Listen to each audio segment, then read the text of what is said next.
Sports. We are Fox. We are Wisconsin.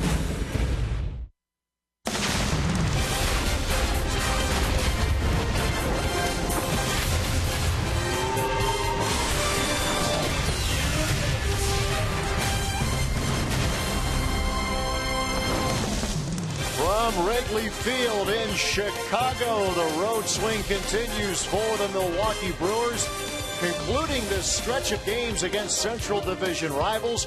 Opener of the weekend set here today, the Brewers and the Chicago Cubs. Brewers coming off a win in Cincinnati on Wednesday afternoon, and Ryan Braun had a lot to do with it, going deep twice, including a grand slam that broke the game open in the 8th inning. In the meantime, Anthony Rizzo helping lead the way for the Chicago Cubs as they have their best opening month of the season since 2008. It's a team that has a lot of new faces, feeling a lot of confidence in this early stage of the 2015 season. Good afternoon from Wrigley Field. Alongside Bill Schroeder, I'm Matt LePay. Sophia Minert is our reporter today. And before we get to some of the individuals, Rock, this is a Wrigley Field that is a work in progress, renovation continuing.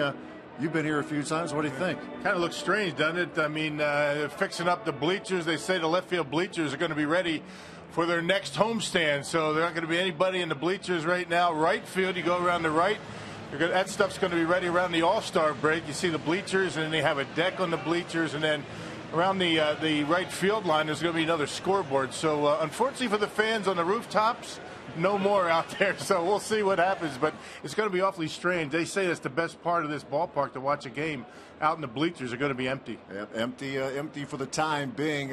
On the field, Rocco, we're seeing Ryan Braun start to heat up now. 3 homers in the last 2 games against Cincinnati. That big slam on Wednesday afternoon.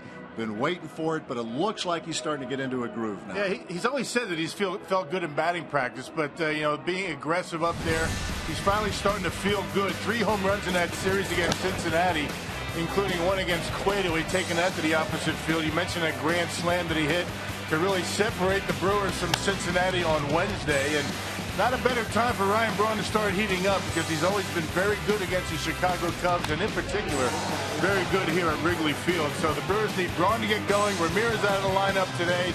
Guys starting to come off the disabled list, so it's time for these guys to get going. Yeah, very positive signs here for the Brewers right fielder. Ron Renneke certainly among those eager to see this happen, and hopefully this continues today. I know Ron Renneke encouraged with what he has seen here of late from Ryan Braun.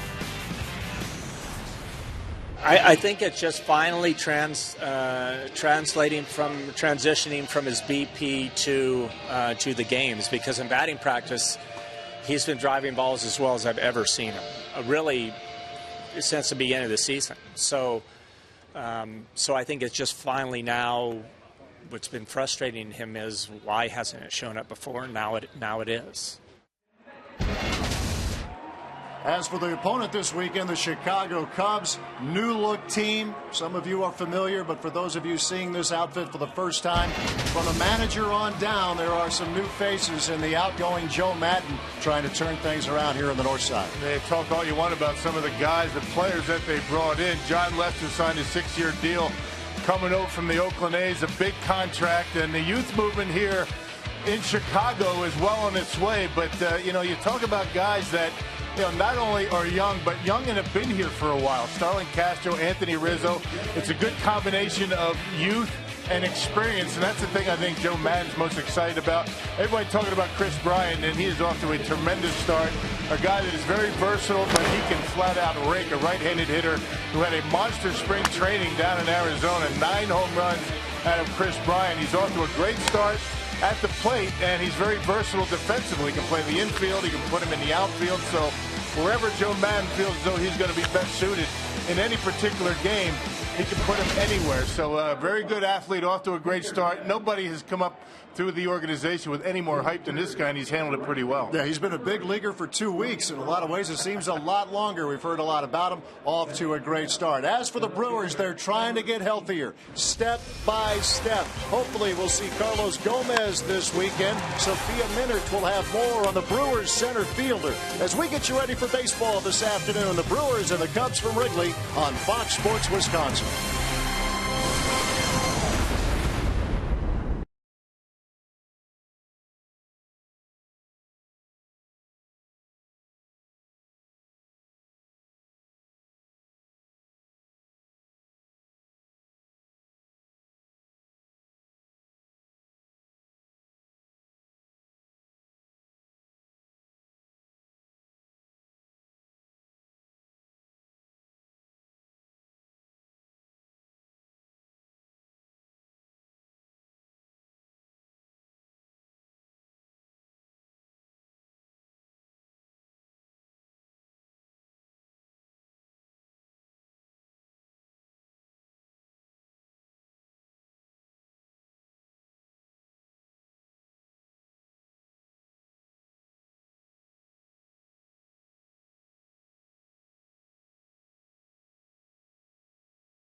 baseball here at Wrigley Field. The Brewers continuing their stretch of games through the National League Central. Their first trip here to Wrigley Field. They get set to play this one. Willie Peralta and John Lester taking the mound this afternoon at Wrigley Field. Now for the Brewers, it's a new lineup again. Aramis Ramirez out of the Brewers lineup today with a tight hamstring. Ron Renneke expecting it to be just a day. Said it was something that he felt in Cincinnati. They're going to be cautious with Aramis Ramirez. And they are doing the same with Carlos Gomez, who they were hoping to activate today from the disabled list with his strained right hamstring. Ron Renneke exercising caution in getting Gomez off the disabled list tomorrow. Well, we'll see. He's been out 15, 16, it'll be 17 days, so we'll see. It's hard to predict right away what'll happen, and that's what we'll have to figure out, whether to get him back at the top of the order or whether to move him somewhere. So again, Carlos Gomez not in the lineup today. They are hoping to activate him tomorrow. Scooter Gennett is also starting his rehab assignment in Appleton today. They hope to get him back next week at Miller Park. But coming up next, Craig Kashan, Jerry Augustine, they are here. They will break down this pitching matchup. It's a good one. Willie Peralta and John Lester, they are both looking to get their first wins of the season. Craig and Augie will break it down for you coming up next.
Sports Wisconsin is brought to you by Menards. Save big money at Menards and all your home improvement needs. And by Miller Lite, the original light Pilsner. Cheers. It's Miller time. Willie Peralta set to take the mound here this afternoon for the Milwaukee Brewers, looking for win number 1 on the season as he's starting to make progress as we go. Willie Peralta caught up with him just a couple of days ago, talking about his start today and his progress through the first month. Last start, I pitched a little bit better, and my first 3-1 wasn't that good. I think got a lot of things to improve on, and looking forward for my next one. Man. What are you looking to improve on from start to start? What will you be aiming for when you pitch against the Cubs on Saturday? I think that just improve my fastball command. I've been able to being consistently down. I've been throwing some pitch down. The next inning been up in the sun. But, I'm trying to be the most consistently that I can throwing the ball down. Are you surprised you're giving up as many hits this year as you have? Yeah. It's like I said, that's one of the reasons, because I'm leaving too many pitches up in the sun. And I've been working on the bullpen and trying to improve this for my next start.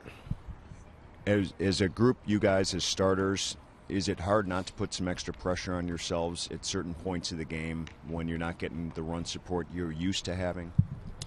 You always want to have a run support, but you cannot control that. You as a starting pitcher, you set the tone. If you go out there and try to put some zeros, and you got a chance, but you have to put zeros on the board. If you don't put zeros, it doesn't matter. If you give a 3 or 4, every time you go out there, you're not gonna have a much more support, But that's a part of the team. We're not playing good baseball. Not everybody. We're struggling right now, like starting pitcher, bullpen, and hitting. So it's a team right now, But how about the team get better? How about pitching at Wrigley? What's the unusual thing about Wrigley? Is it the wind? Is it just not knowing what the weather's going to be sometimes there? Because there can be some crazy games at Wrigley. Yeah, sometimes the wind blowing in. Sometimes it's running out, and you just normal fly ball is going out. Sometimes it's crazy, but you cannot worry about that. You make your pitches and trying to get like ground ball and kick the ball down in the sun, you're gonna have success. Doesn't matter if wind blowing out or not. All right, Craig and Augie here after Willie Peralta. It's blowing in today. Anyway, forget about the wind. Doesn't really matter at this point. We're all going out and doing our thing here. But looking forward to a good pitching performance by Willie Peralta today. He's been working on his changeup, of course, during the offseason, spring training, the first month. How do you think that's progressed? Well, he's doing a good job with it and uses it each and every time he goes out. But, we talk so much about command. We talk about location. We talk about getting at hitters and staying focused. But it all comes down to get that comfort level. When Willie gets in that comfort level where he can get the command, he can get the location, he's very dangerous, and that changeup is a big part of it. Two aces, if you will, still looking for their first wins. Willie Peralta 0-3. John Lester on the hill, the big lefty. 0-2 for the Chicago Cubs. Looked pretty sharp, though, in his last outing against Cincinnati. Had 10 strikeouts. Well, one thing early in the season, he wasn't commanding both sides of the plate. And one thing he did last time out, he started using his fastball and his cutter with a little bit of a changeup. But he commanded both sides of the plate. That is one thing he does very well. Throwing the ball over the plate, getting ahead of hitters, and using all his pitches, but commanding both sides of the plate. And he looks for his first win, as I mentioned as well. John Lester, of course, the lefty going, and that takes the Brewers' hottest hitter, Adam Lind, out of the lineup today. Historically, he has not hit Lester well at all. Remember when Lester was with Boston and Lind, of course, with Toronto. So they've clashed, but not the way and the result that Lind wants, that's for sure. Yeah, you get lefty on lefty, and you see John Lester, the way he can command the fastball on the inside part of the plate. He's got that good cutting fastball that he's just come up with the last couple of years. Slow curve, which he throws real slow in the 70s, but then he's got that hard cutter and fastball, and that evens things out when you face left-hand hitters. All right, Rock and Matt are coming back as well. We've got first pitch on the way, finally here from Wrigley Field. A beautiful day for baseball. Let's see if the Brewers can get back-to-back wins for the first time this season. Enjoy it.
A weekend of afternoon baseball, Wrigley Field in Chicago. The Brewers and the Cubs.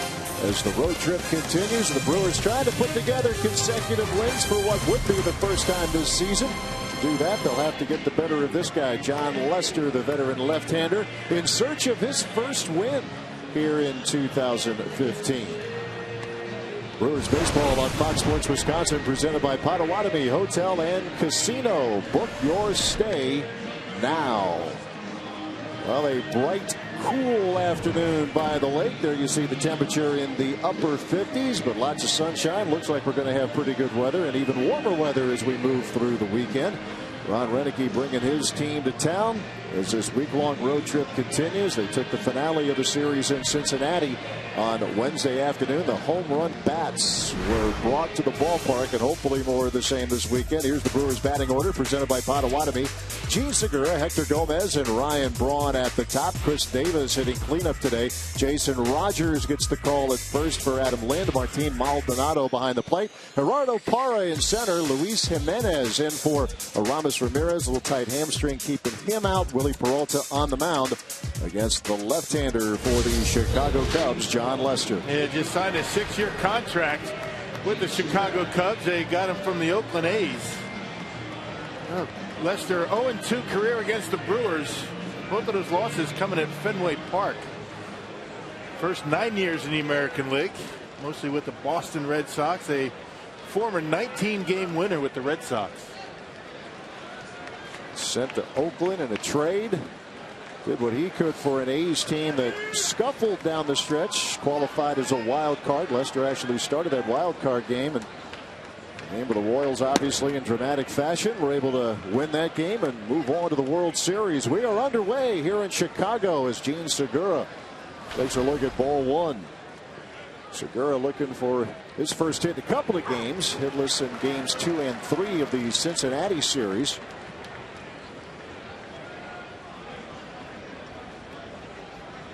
As the Brewers again trying to build on some momentum here, trying to build some momentum after outscoring the Reds on Wednesday afternoon 8-3. That game was tight until the 8th inning.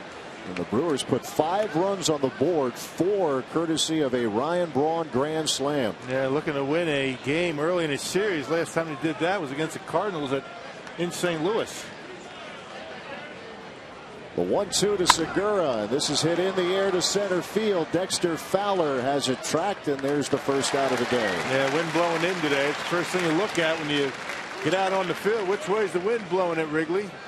Kind of squirm a little bit. Let's check out the Menards Cubs defense down near the bottom of the pack in team defense. Coughlin, Fowler, and Soler in the outfield. Pretty good speed out there.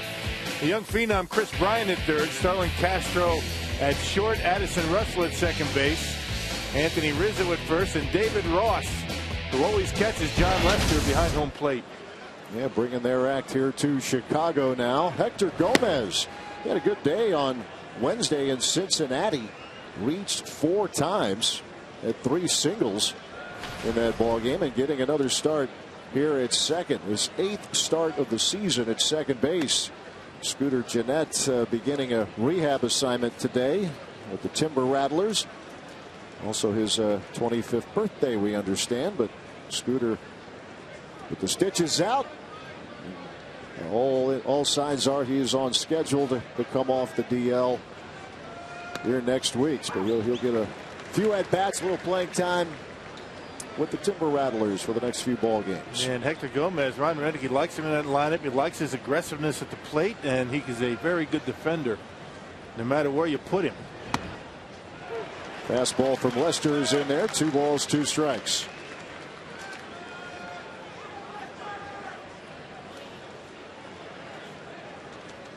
Just getting started. Wrigley Field, a weekend of afternoon baseball. Same start times tomorrow and Sunday. Kind of strange to see those bleachers out there in the outfield empty. Yeah, left field may be ready to go in time for the next homestand for the Cubs, but right field looking more toward mid-season.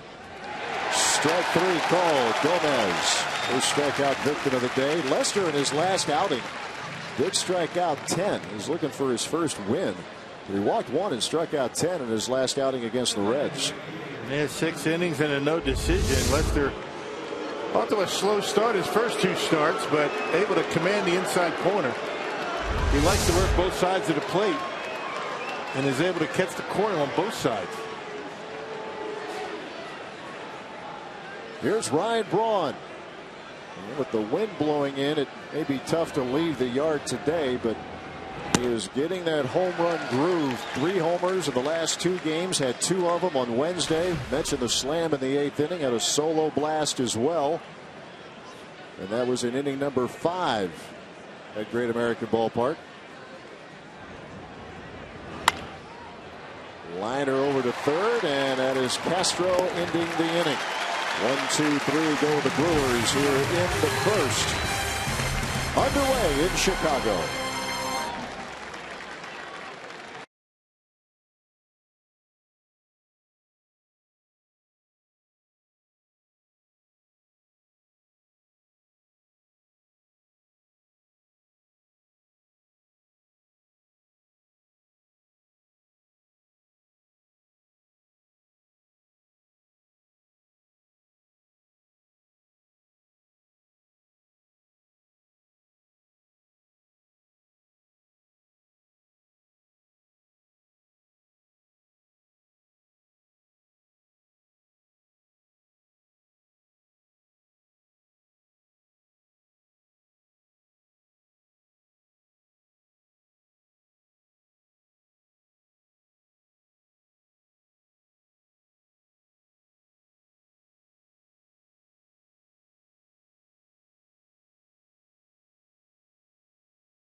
At it here this afternoon. Joe Madden, one of friends here in his first month plus as the Chicago Cubs manager. That 12-8 mark, the best start for the Cubbies since 2008.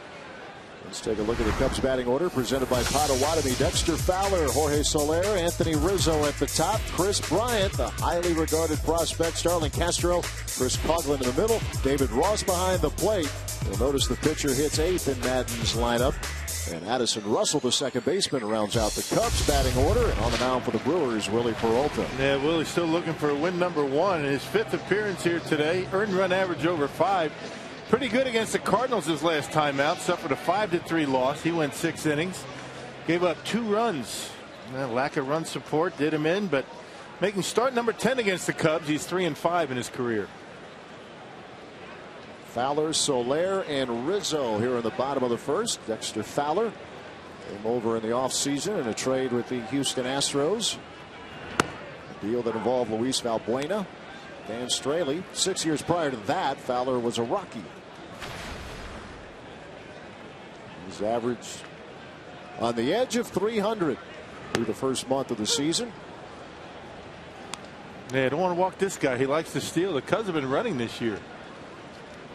They are the top base stealing team in the National League, as a matter of fact. It's a departure from what they've seen around here. 25 stolen bases through the first month. Last year, they were 24th. They didn't run much at all. 65 bags on the season. But Joe Madden, one of those there, that old line about there's the book. He either never read it or he read it and threw it away. Or he's rewriting it, right? better said. He kind of goes against the conventional grain, if you will. It's working for him. Peralta ready with a 2-2 to Fowler. It's a team, the Cubs, that's pretty well diversified when you talk about young players, veteran players, guys that came over here to kind of solidify things. They got some leaders in that clubhouse. I think the best move that they made was picking up Joe Madden. He came to town at his introductory news conference and offered to buy a round for everybody who attended the news conference. It's always a good way to win friends, especially with writers and broadcasters. Yeah, they like free stuff. Yeah. It's free. I'll take 3. There's a base hit to center for Fowler. And he takes the big turn, and he'll hold at first. And the Cubs have their leadoff man on. Yeah, Willie's been giving up a lot of hits so far this year. That's the 33rd hit allowed for Willie in 25 innings. And let's check out the Menards Brewers defense. Some changes here today with the left-hander out on the mound. Davis, Parr, and Braun in the outfield. Parr, the only left-handed hitter in the lineup. Jimenez, Segura, Gomez, and Rogers from third to first, and Maldonado back behind home plate. Ramos Ramirez, a little tight hamstring, so I don't believe it's anything serious, but has the day off today, or at least out of the lineup to begin the game, as Jimenez gets the opportunity. Here's Jorge Soler. Now some of these young Cubs at that 25 and under club, 25 years of age and under. And it's not just guys that are in their rookie year, right? I mean, you got Rizzo and Castro, very young, but they've been around a while. Soler scuffling here a bit of late, 2 for his last 26. That is sharply hit, and by Segura, a base hit. Fowler's going to motor the third, part of the throw, and he is out at third. How about that guy, huh? Wow. Bare hands it in the outfield. I think Jimenez might have got spiked. I'll tell you, that Gerardo Parra can play some outfield. I mean, he has got a terrific arm, and he knows the speed of Dexter Fowler, so what he does is he picks the baseball up with his throwing hand and guns him out. Check this out. Boy, you don't see that in the outfield very much. Yep, and Jimenez able to hold on after getting spiked by Dexter Fowler. Worth another look. Check that out. How many times do you see that? Got him in the shin. Take the extra base at great risk against Gerardo Parra. Was worth another look, presented by Columbia St. Mary's. So 1 out, 1 on here in the first, and here's Anthony Rizzo. Fowler challenging that arm of Parra. Parra got the better of him. There's Anthony Rizzo, who has had tremendous success against Peralta, and there's a base hit to right. Soler on his way to third. Braun's throw gets cut off, and the Cubs have him at the corners. Man, not a good start for Willie. 3 consecutive hits. That's an understatement. He's gotten 2 ground balls, but out of the reach of the Brewers infield. And this time, Soler able to get to third base. Going first pitch, it was supposed to be away. You can see where it ended up, middle in, and Rizzo rolls it into right field. 3 hits on 4 pitches as the Cubs are attacking, which is counter to what they've been doing in general. They're on average, their hitters will take just a shade less than 4 pitches per at bat, per plate appearance. Only Boston here through the first month of the season in all the big leagues. Only Boston has shown a little more patience at the plate. This is a team that'll take a lot of walks and won't walk many when their pitchers are on the mound. And that's somewhat unusual for a young lineup. You know, young guys coming up, and usually they want to be aggressive. This kid here, Chris Bryant, has a pretty good eye at the plate. It was 2 weeks ago today that Bryant was called up, made his big league debut, and Joe Madden did not mess around. Put him right into the cleanup spot. He had an 0 for 4. But since then, he's hitting .350.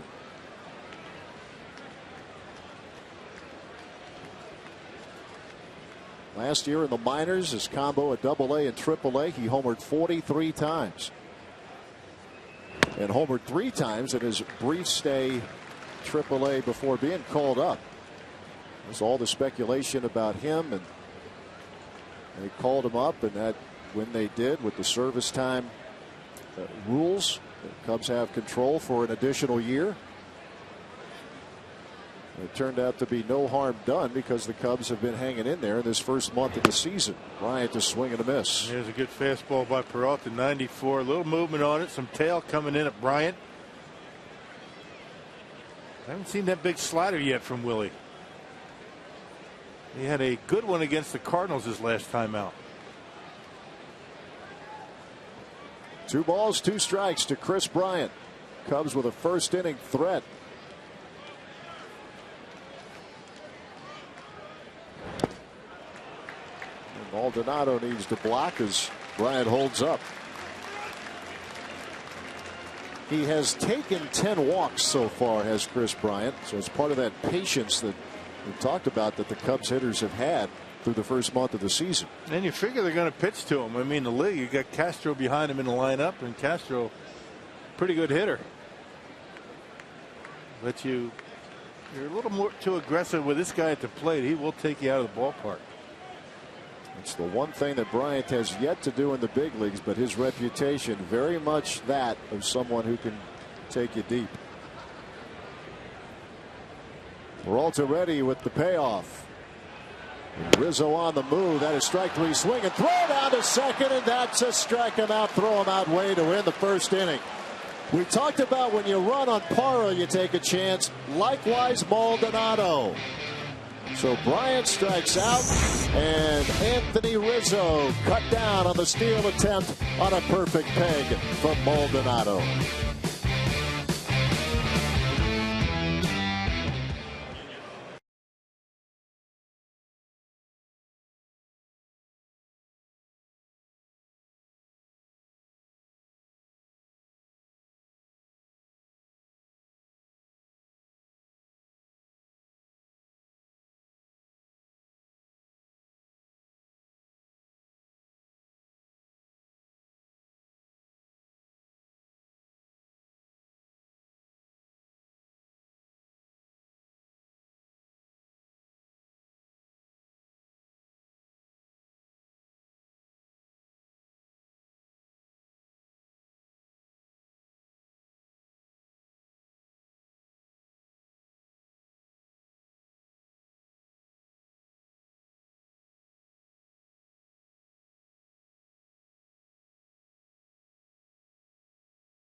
Guadami Hotel and Casino. Scoreless here at Wrigley Field, and as John Lester takes the mound, one of the hottest Brewers hitters, Adam Lind, out of the lineup. And Lind now on an 8-game hitting streak, the longest by a Brewer this season. He's hitting .419 during that stretch with 3 home runs. And when Ron Renicky was asked about removing one of his hottest hitters from the lineup today up against the left-handed Lester, he said it really wasn't that tough of a decision. He said there are times he does want to play Lind against a lefty, but the history against Lester not very good for him, just 103 average for him against Lester. So he said in that case, it makes it an easier decision to sit Lind here today. So Jason Rogers getting the start, and really the Brewers not familiar with Lester at all. No other Brewers hitter has seen him more than 7 times. Man, Rock. Hey, you're right, Sophia. And Jason Rogers actually swinging a pretty good bat. As a fly ball off the bat of Chris Davis. Nice running catch by Fowler out there in center. But you see Rogers, and again, that's not a ton of at-bats, but even the outs, it seems more often than not, he's making good contact. And he's a confident hitter up there. Why not give him a shot? I mean, give him an opportunity to get some playing time. You give Adam Lind consecutive days off, the team day off yesterday, and not starting today. I guess if you're looking at the statistics, you got to focus more in on Lind and lack of success against Lester. But this year, John Lester, left-handers are hitting him at a .360 clip. Yeah, that's a huge number. And even last year, lefties hit him a little bit better. But if you think about it, if you think about it, it's only the really good, the great left-handed hitters that are actually facing Lester. the average type hitters are getting the day off against him when he starts. And Jason Rogers with a smash to left field. So there you go. He continues to swing a pretty good bat when given the opportunity. He's the first hit of the day. Yeah, play first, play third, maybe throw him in the outfield if you want to put his bat in the lineup. And he just continues to swing it well. There's a fastball from Lester that Rogers able to get on top of and hit hard in the left field. That was a high heater out over the plate.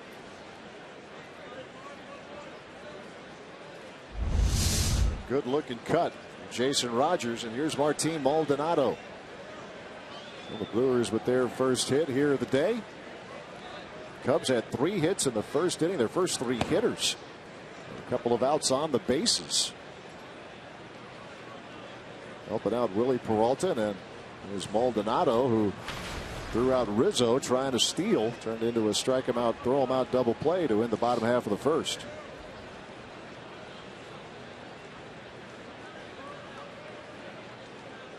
Maldonado had a hit in 4 trips. Also walked on Wednesday afternoon. How about that peg to second base? Right on the money. A good slider from Willie to strike out Bryant, and then you can't walk it down there any better than that. I mean, right on the bag, and Gomez tagged him out for the out. Rizzo's a guy that will run, surprisingly. Doesn't look like a guy that can run. Yeah, 6 stolen bases for Rizzo. We've talked about how this Cubs team is very aggressive, and we've already seen an example of that, but the Brewers defense has been better, at least in the first inning. Mentioned Maldonado's 1 hit on Wednesday, and it was his single in the 8th inning that started the big frame for the Brewers, breaking that game open. That was a game where the Brewers were missing some opportunities. They were leaving men on base. They had 9 stranded for the day. They were hanging on to a 1-run lead. They actually scored their 2nd or their 4th run of the day when Logan Schaefer was hit with the bases loaded. That was the only run in that game where a home run had nothing to do with it. 2 balls, 1 strike to Maldonado. Yeah, it's been widely publicized that John Lester does not like to throw to first base. That doesn't mean you're going to be able to steal on him, because he will hold the ball, he'll step off. And he reports that he did not throw to first base to hold a runner on all last year. It really got out there in the wild card game against the Royals. Now, the Royals are a base stealing team anyway, and they actually ran more after Lester's day was done, but they ran on him 3 times, and then word really started to get out as Maldonado lifts a fly ball to center that Fowler will handle. And when I say the word got out, it became known in media circles. Obviously, baseball people were very well aware. But he never did throw over to first. And then this year, a couple of times he tried a game against the Reds. He airmailed one. And there's a lot of different ways to hold runners close. You don't have to throw over. But when you, I guess if you're a base runner and he lifts that front leg, you know he's not coming to first base. I mean, pretty good chance he's not. So as soon as that move is made with that front leg, take off. We'll see if the Brewers exploit that in this game. Got to get on base first. Yeah, it's a Brewers team that still has not been running much, but you mentioned they've had trouble with getting guys on base. There's a base hit as Parra goes the other way. There's Chris Coughlin over there to cut it off, and the Brewers with runners at first and second. Another hit by a left-handed batter. Parra able to slice that one inside the third baseline. He's gotten hot and swinging the bat well over the last few games. Fastball outer half, and Parra trying to stay on the baseball to protect against that good curveball that Lester has, and gets himself a base hit. Even last year against Lester, and it was a good year for him. Lefties hit nearly 30 points higher than right-handed hitters. Here's Luis Jimenez. His 2nd start this year at third base for the Crew. Lester really doesn't have that big slider that's so effective against a lot of left-handed batters. He'll throw a cutter. He's got that big curveball that he just threw to Jimenez. But he does work both sides of the plate extremely well.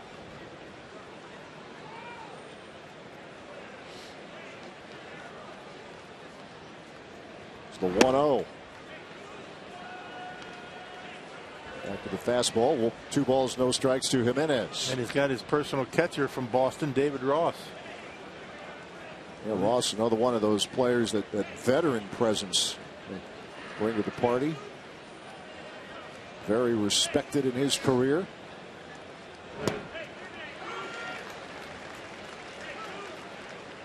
Was Lester a part of a couple of World Series championship teams? Also a 3-time All-Star, including last year. One of the big free agent gets in Major League Baseball during the Hot Stove League. There were a few teams that wanted his services. Lester ends up signing with Chicago, a 6-year contract, option for a 7th.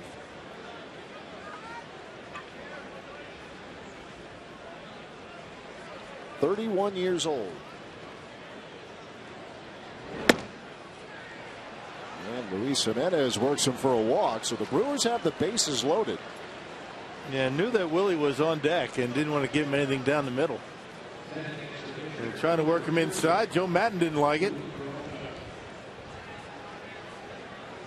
Joe's got to be liking having, pitchers batting these days. He doesn't have to worry about the DH. That's right.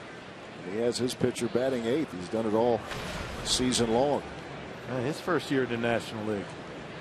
Longtime coach with the Angels and spent many years with the Rays. You know him a little bit, right? Oh yeah, he was a a catching instructor when I was with the Angels. 89 and 90, so he's been around a while.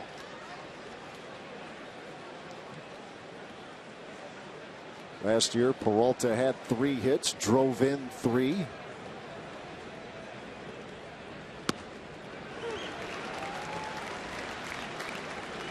No balls, 2 strikes.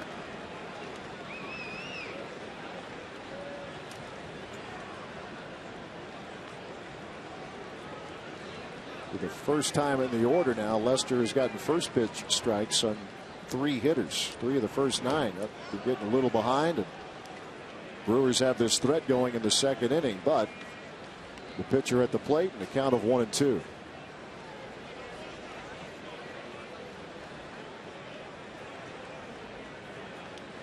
First of 3 here in Chicago.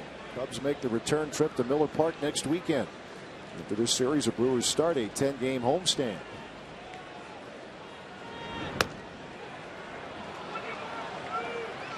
Peralta's going to make him work. Looking to become the first Brewer pitcher to drive in a run this year. Willie's still looking for his first hit. Good time for it.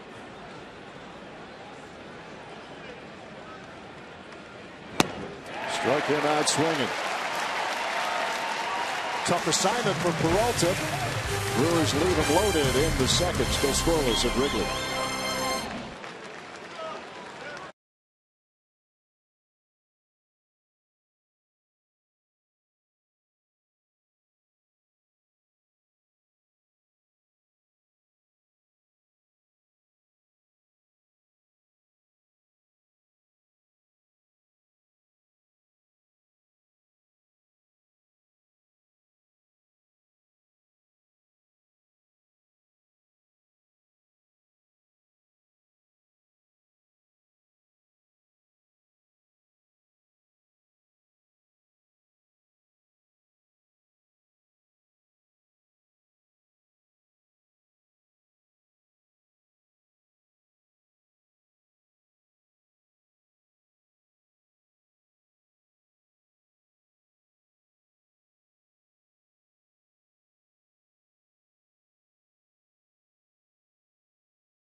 inning. Willie Peralta ready to go back to work. Hey, tonight, Fox Sports Live gets caught up on a full night of NHL and NBA playoff action, plus highlights on tonight's MLB games. You can see Fox Sports Live tonight on Fox Sports 1 or see it simulcast right here on Fox Sports Wisconsin. Castro, Coughlin, and Ross here in the second inning. Well, let's take a look at the T-Mobile game changer. Starlin Castro has put up some pretty good numbers this season, as you can see. All those young guys coming up. Castro, not that he's an old guy, but they've got a lot of young talent. He's been around, hasn't he? Yeah, you see he's showing a little power, hitting for average, and he has hit for both against Willie Peralta. A couple of home runs and 24 at-bats against the Brewers right-hander. Yeah, he and Rizzo have done a pretty good job against Willie in their brief careers. Yeah, and a combined 48 at-bats, 24 for each. Combined for 7 home runs. Rizzo the other 5.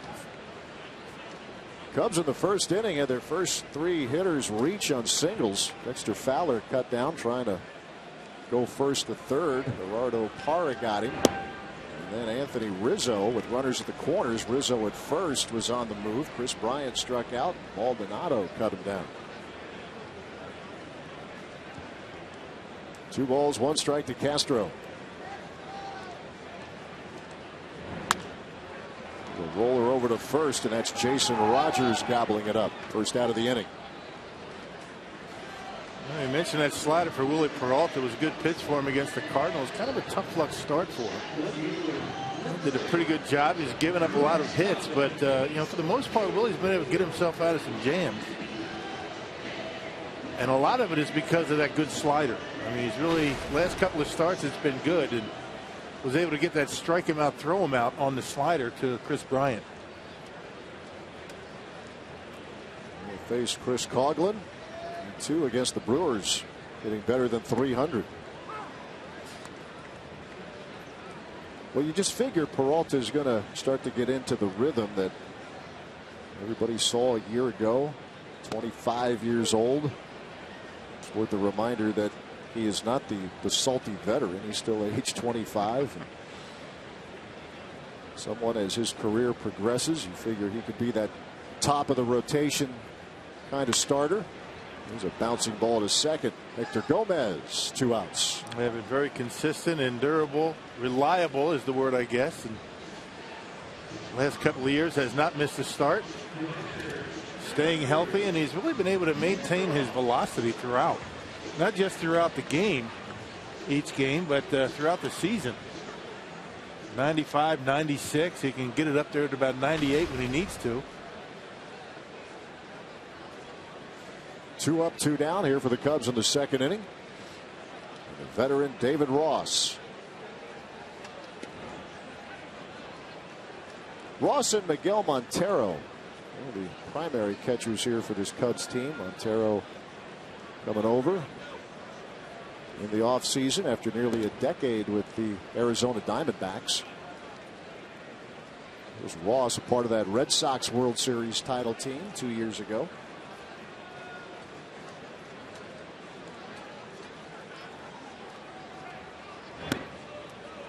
Yeah, he and Miguel Montero split the catching duties here in Chicago. You got Montero, they got Ross, and they got Wellington Castillo. Yeah, Castillo was. You wonder, how long are you going to have 3 catchers? What's the future?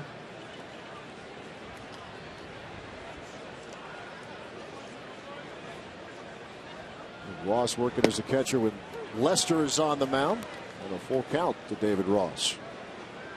He's had 2 hits this season. Both have been doubles. 2 for 14 at the plate.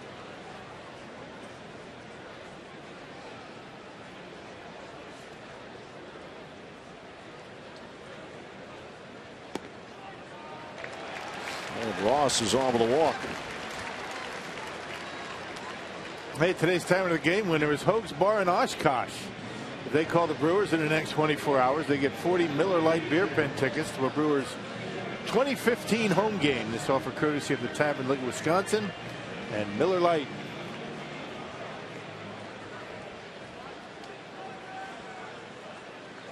And here is John Lester hitting 8th in the order here for Chicago.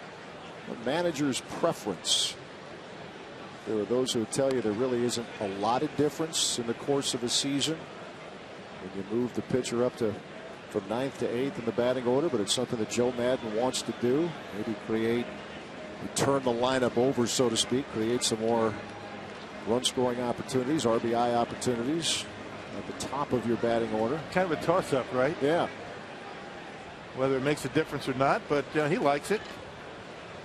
Yeah, Willie's thrown 14 pitches in this inning. The Cubs have only swung twice. Yeah, that's more of the Cubs team we've seen. They were in attack mode in the first inning. Their 3 hits came on the game's first 4 pitches, or the first 4 pitches of the game from Willie Peralta. But they will work you in the count.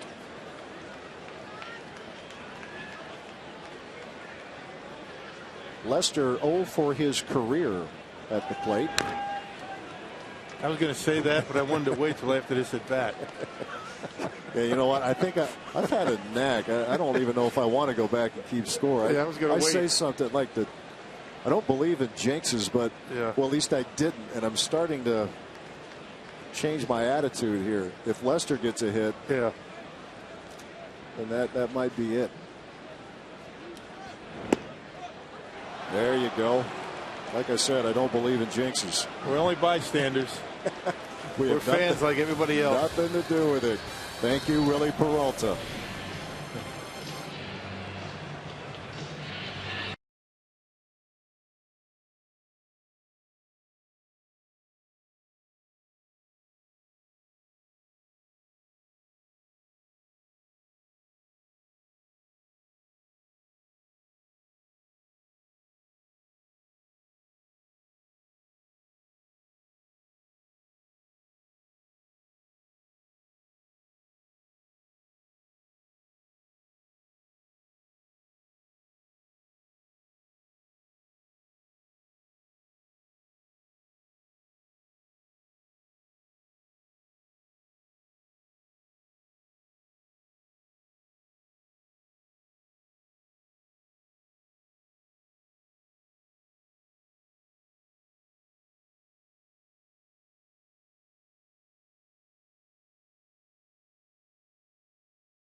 Get the Cubs off the board. Scoreless here in Chicago. First of 3 here on the north side.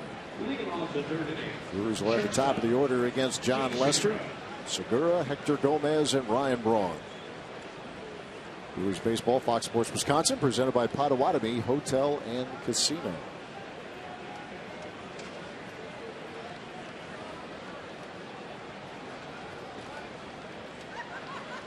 Gene Segura trying to get things turned around a bit. 0 for his last 10, covering the 2+ games.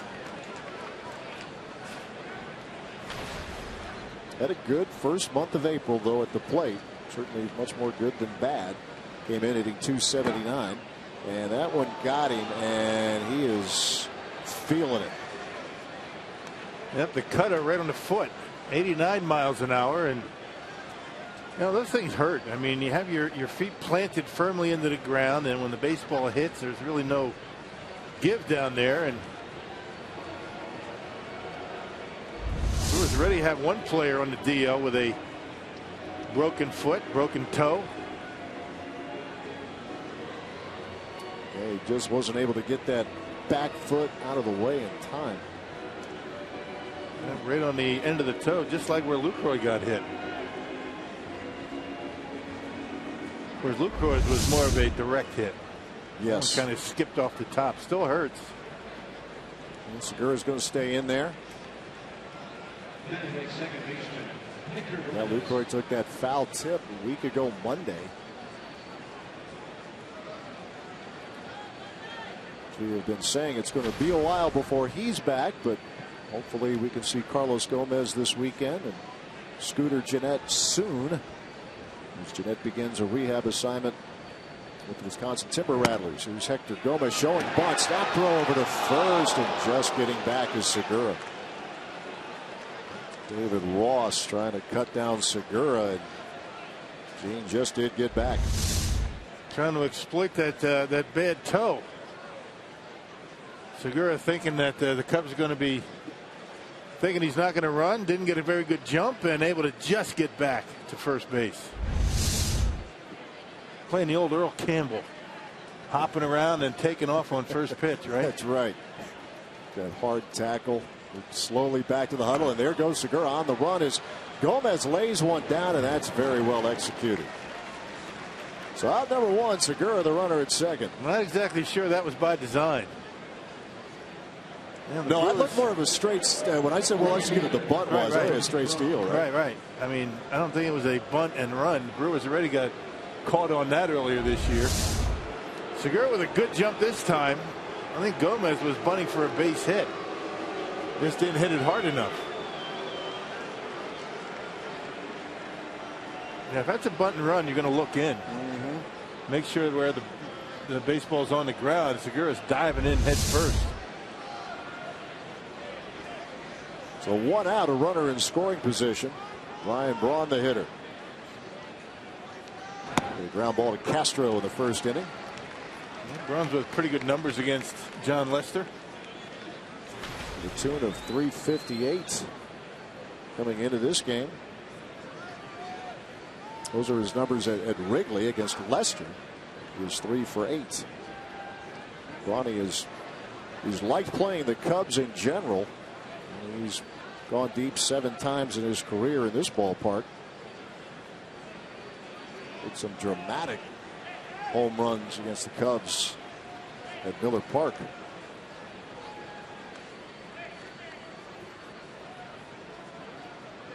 You see Segura really playing around with Lester, knowing that he's not going to throw to the bases. Get a little bit extra. Pretty good chance he's not going to make a throw. He had Russell shading him up the middle, trying to keep him close. That's a big lead. And that's a big cut. A big lead when you have your second baseman almost right behind second base. So you're not real worried about Lester making a throw. Addison Russell over there for the Cubbies. 2 strikes and nothing to Braun.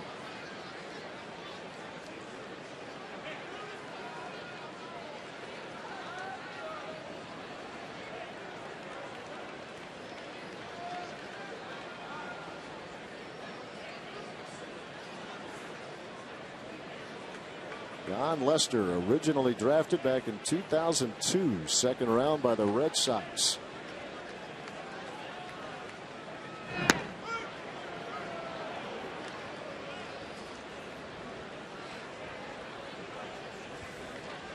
Braun with the 2 homers yesterday and the 3 in the series against the Reds.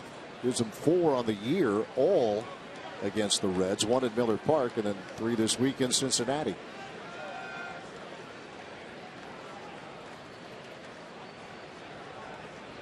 A ball, 2 strikes. And now Segura is going to nab third. The sucker play. He got him. He got the veteran catcher David Ross on the sucker play. You don't see that very often with a veteran catcher back there. He knows he made a mistake. Tried to pick him off. Segura never even made an attempt to go back. Check it out. Here it is. He just takes off. He knows the throw's going. And they caught him. Stolen base for Segura. His 4th of the year. Braun, a swing and a miss. 2 men out here in the 3rd. Strikeout number 3 for the Cubs left-hander. And got him on that breaking pitch. It's a good curveball.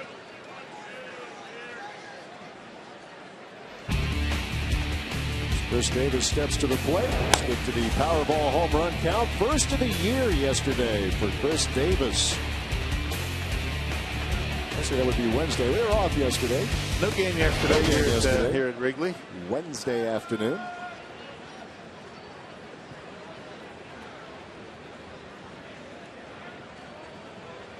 Davis an RBI chance here in inning number 3.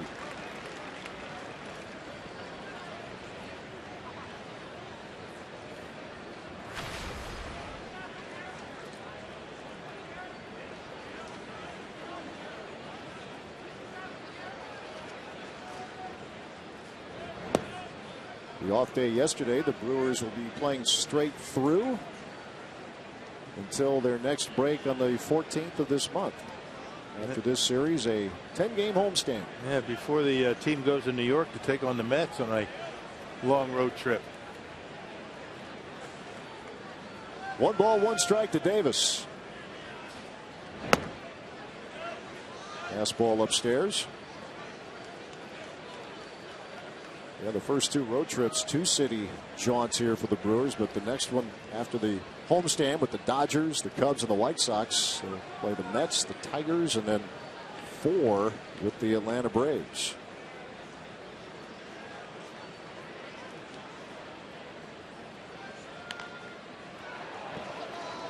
Two balls, 2 strikes. Yeah, that's that cut fastball we've been talking about with Lester. 88 miles an hour. Davis thought he had a pretty good pitch to hit until it got to home plate. Then got in on his hands.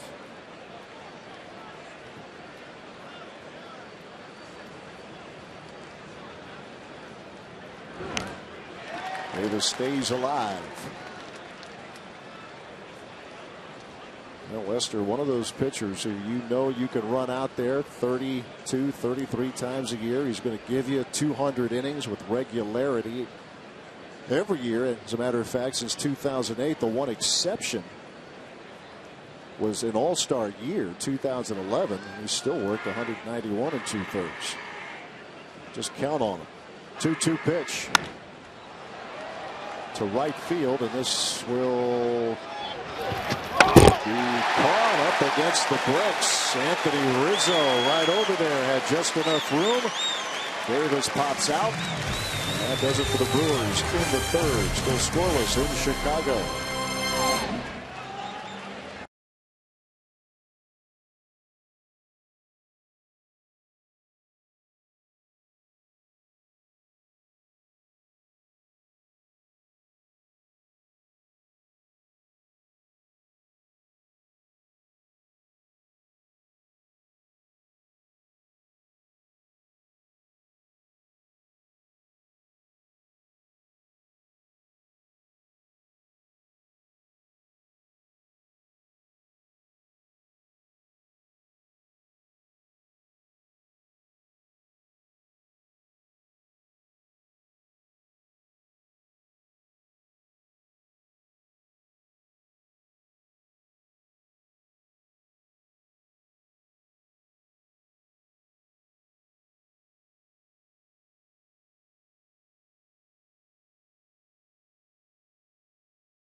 Calendars for the Brewers' 3rd all-fan giveaway of the season, Sunday, May 10th, as the Brewers take on the Chicago Cubs, and all fans in attendance get a special Mother's Day bobble hank, courtesy of Pick and Save.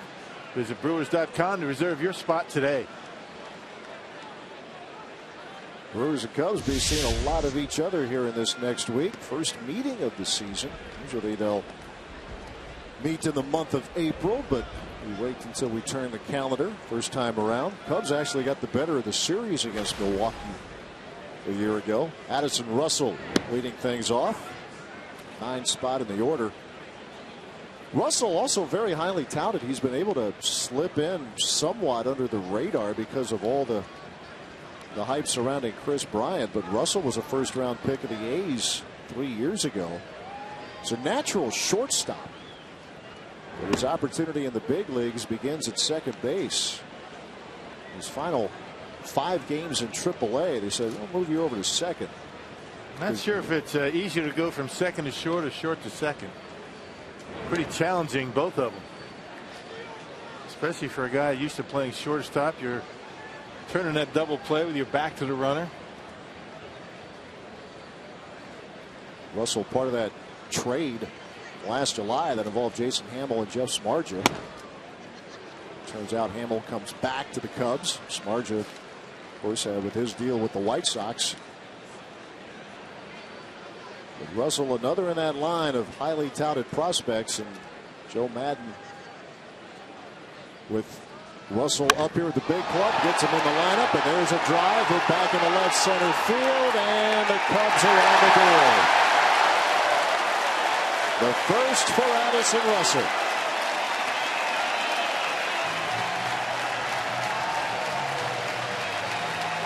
Yep, on a 3-2 pitch, and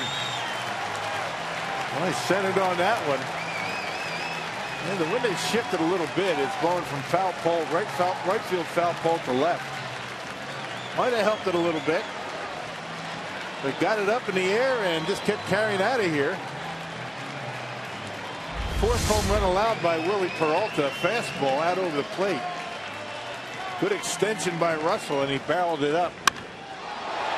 1-0 Cubs. First big league homer for Addison Russell, and here's Dexter Fowler. And he'll probably be able to keep it since there's nobody out there these days. Somebody go out there and get it for him. Yeah, no mad scramble to be had for at least another homestand in the left field bleachers. It's out there somewhere.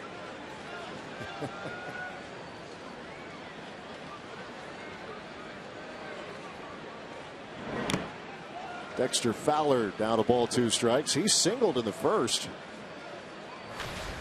And then when Soler followed with a single, Fowler tried to get the third, and Gerardo Parra able to cut him down.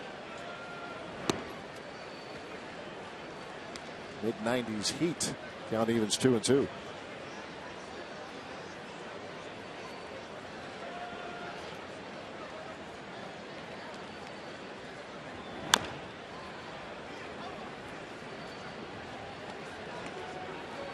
Yeah, that home run fired Willie up a little bit. All of a sudden, getting that fastball up there, a little bit extra on it. 96 with that last one, so back-to-back big fastballs from Peralta.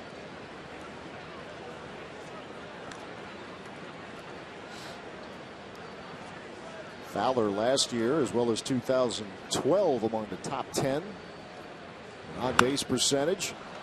He's a lazy pop-up. It'll be handled by the second baseman Hector Gomez for out number 1.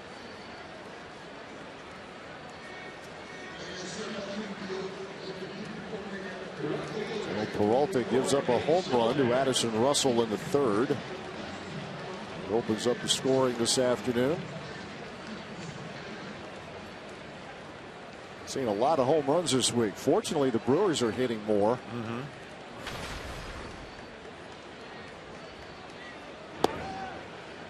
They were able to flex their muscles, especially in that last game on Wednesday afternoon in Cincinnati. They have 4 homers in that game. 2 the night before. Soler, the hitter.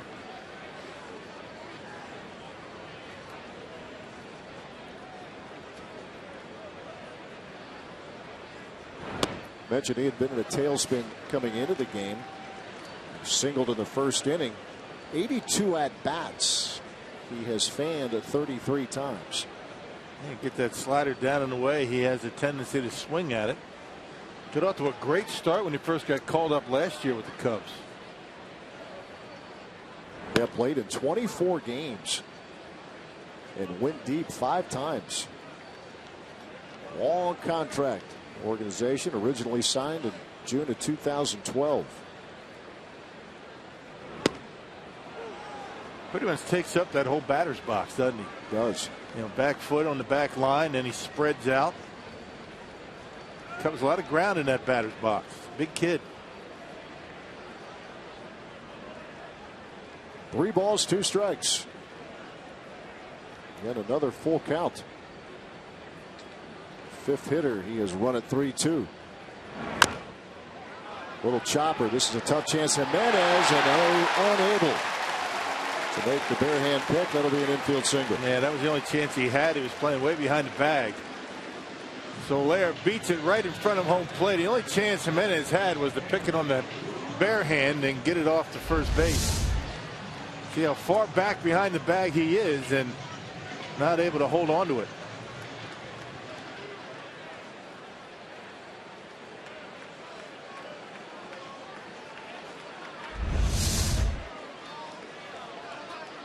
A run in and a runner on now for Anthony Rizzo.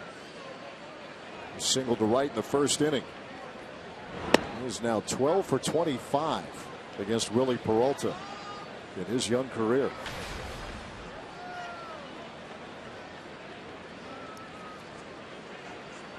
Rizzo really broke through last year. 32 homers, hit .286. Stands right on top of home plate. You got to jam him with a fastball, and sometimes you're going to hit him. He's been hit quite a bit this year. 7 times more than anyone in the National League. Yeah, you can't leave it out over the plate.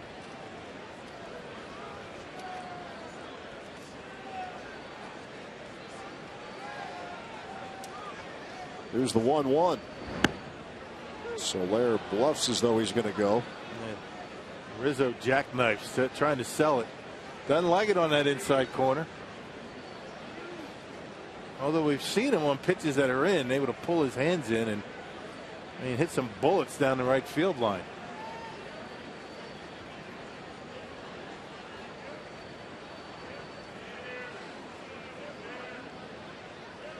Here comes the 1-2.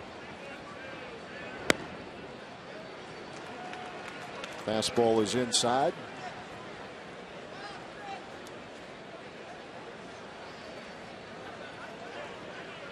.333 average for the Cubs first baseman. A couple of home runs. He's driven in 9.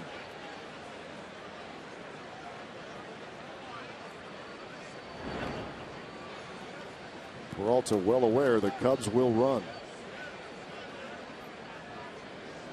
And those 25 stolen bases are pretty well spread out amongst a number of players. Soler has yet to try.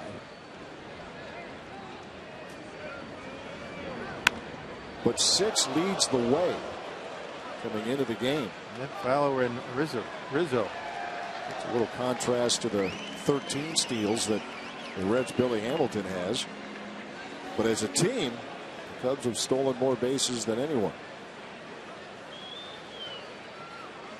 Anyone in the National League. If you're looking all across the big leagues, the Astros lead the pack with 29. 2 balls, 2 strikes. And that hit him, and that's the 8th time that Rizzo has been hit.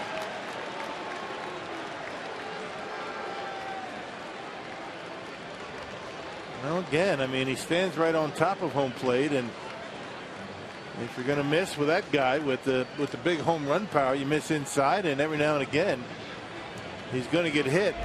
And this year he's been hit a lot, and no chance for him to get out of the way of that. That one he turns his back and gets hit on the arm. Trying to bust him inside, he missed off the plate.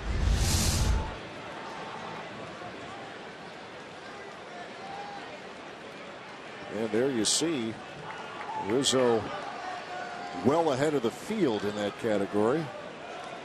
On the Central Division. Chris Bryant Struck out in the first.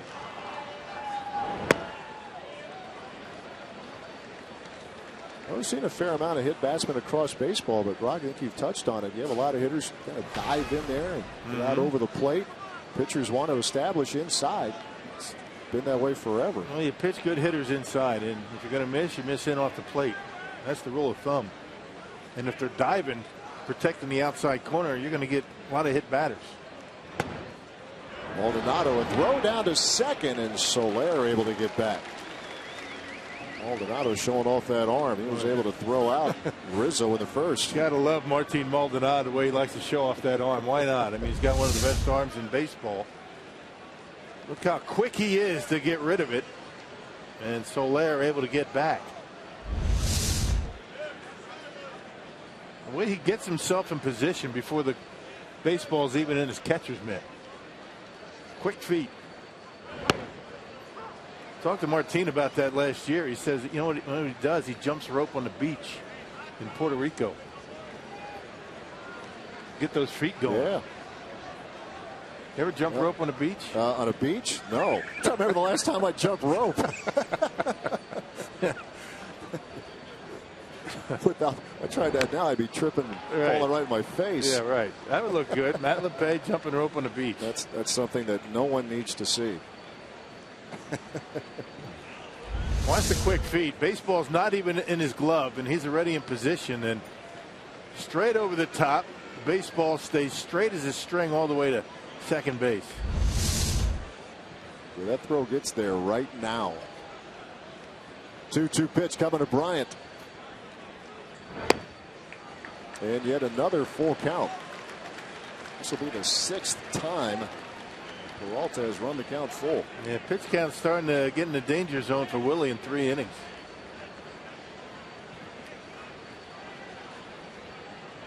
'30th pitch of this inning coming up.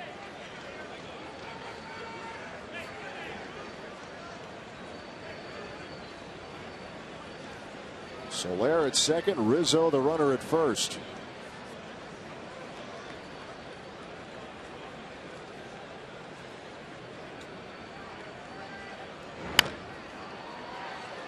We'll do it again. Yeah, it didn't run this time. Not on a 3-2 pitch. It was a 3-2 pitch that Bryant struck out on that Maldonado was able to end the inning on a strike him out, throw him out. This time runners were holding. This inning started with an Addison Russell home run. So look at Starlin Castro on deck. Fowler popped up. Soler an infield single. Rizzo hit by a pitch. 3 balls, 2 strikes to Bryant. Runners hold, and the bases are loaded. So Peralta in some serious trouble here in the 3rd inning. That's a good eye by Chris Bryant. Young kid just takes one a little bit down in the strike zone, not by much. A lot of young hitters swing at that, especially with men on base. Good patience at the plate. It's the 11th walk that Bryant has taken this year. So pitching coach Rick Kranitz and company. Now, this is a guy coming up, Starlin Castro, that will swing at the first pitch. If he likes it, that's what Kranitz is talking about right now. Be careful. And don't just try to get it ahead in the count right here. There could be 5-0.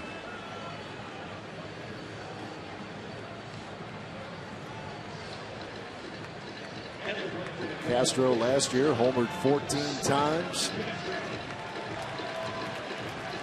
And that's the situation he is walking into now. See how Peralta can handle it.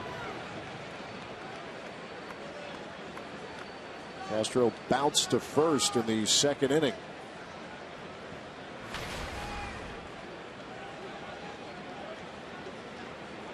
We've talked about this Brewers team. It's been playing from behind a ton in the first month.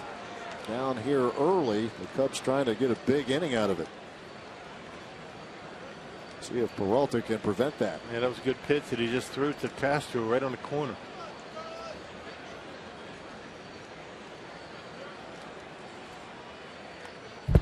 Big swing, and he's down 2 strikes. Castro, a 3-time All-Star. Led the league in hits 4 years ago. Ankle injury that took him out the last month of last season. Here's the 0-2.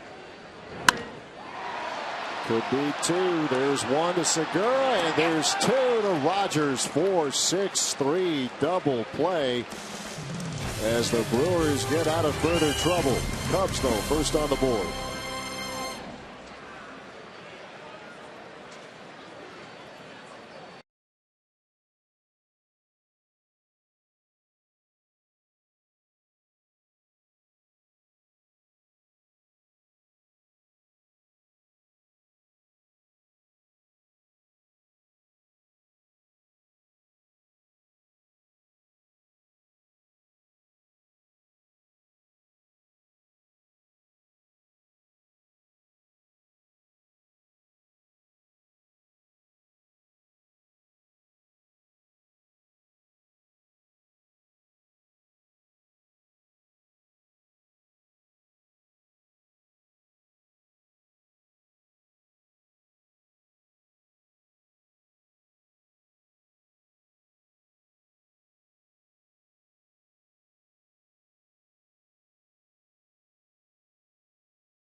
But a double play gets the Brewers out of further trouble. 1-0. Cubbies lead the Brewers.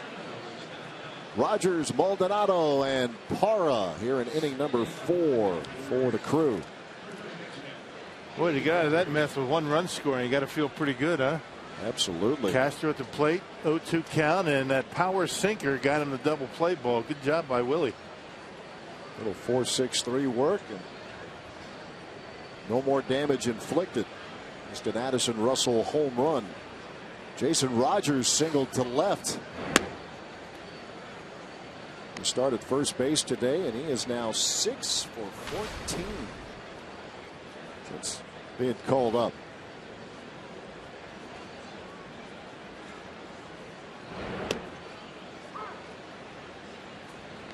And John Lester, in a couple of occasions in his career in the mix in the Cy Young voting, was 4th last year. He was also 4th in 2010. And 19-game winner in 2010. Yeah, Felix Hernandez won it that year. David Price, CC Sabathia were 2 and 3 last year. Corey Kluber, the winner, the American League. And Lester has 2 World Series rings on his mantle, or wherever he keeps them. Garage. Yep.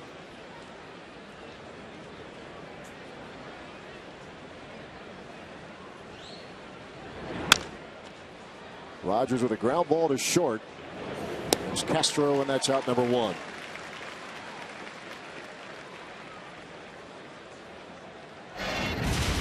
Here's today's Jimmy John's delivery of the game, and some good defense here early. Here's Gerardo Parra cutting down Dexter Fowler, trying to go first to third, then a strike him out, throw him out double play as Rizzo gets caught by Maldonado.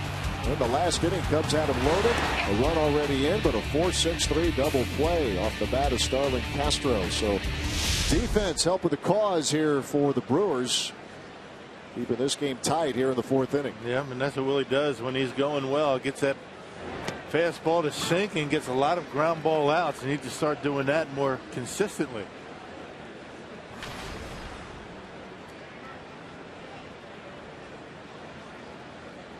Martin Maldonado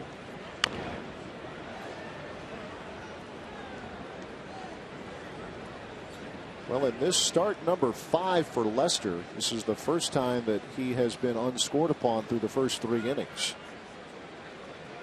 His ERA 6.23 coming in.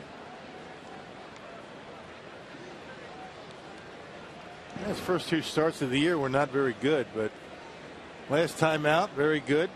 10 punch outs against Cincinnati. In 6 innings of work, gave up just the 5 hits and the 3 runs. His 2 starts against the Brewers at Fenway Park as a Red Sox were good, but Brewers pitched a little bit better than he did. Maldonado with a liner that's foul. I remember a game the Brewers, I think, beat him 2-1. George Kataris, left-handed hitter, catcher, hit a home run off of him. Randy Wolf beat him. He did.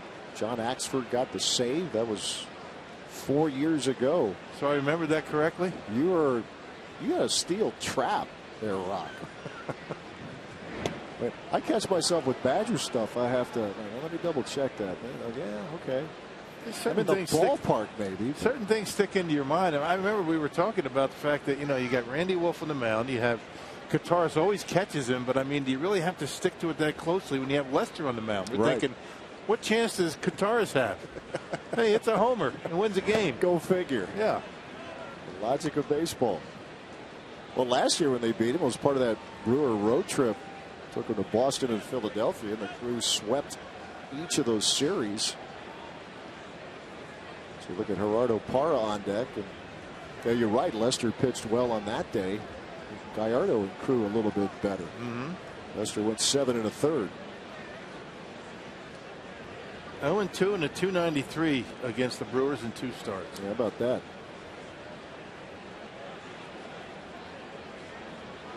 Three-two pitch. Maldonado, a swing and a miss. Out number 2 here in the 4th.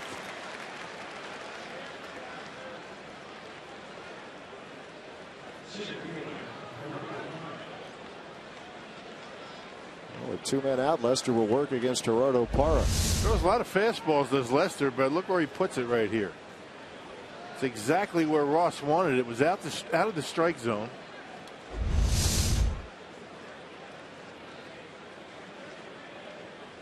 Brewers with 2 hits so far. Coming in the 2nd inning. The art of pitching inside. I mean, Lester has it down pat. Tough to do. Make a lot of mistakes in there.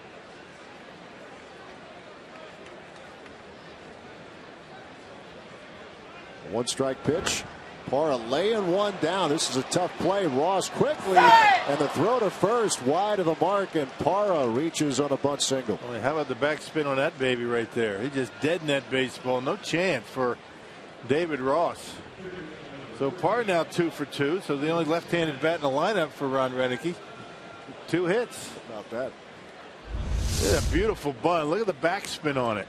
On a curveball. Deadens it nicely, and no chance for Ross to get him.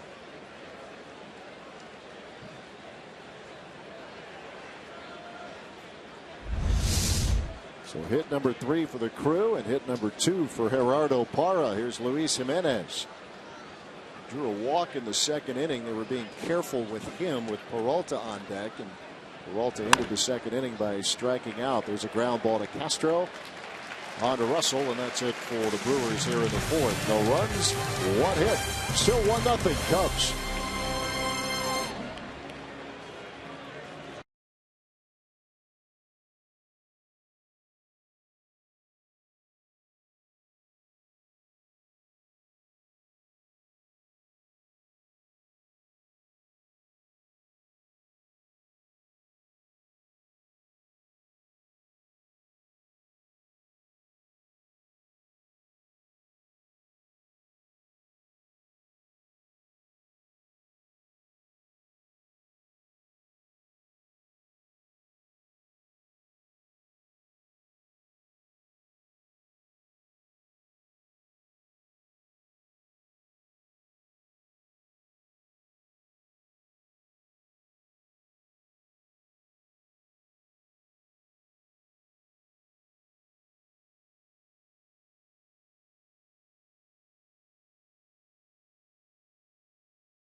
It's 1-0 Chicago.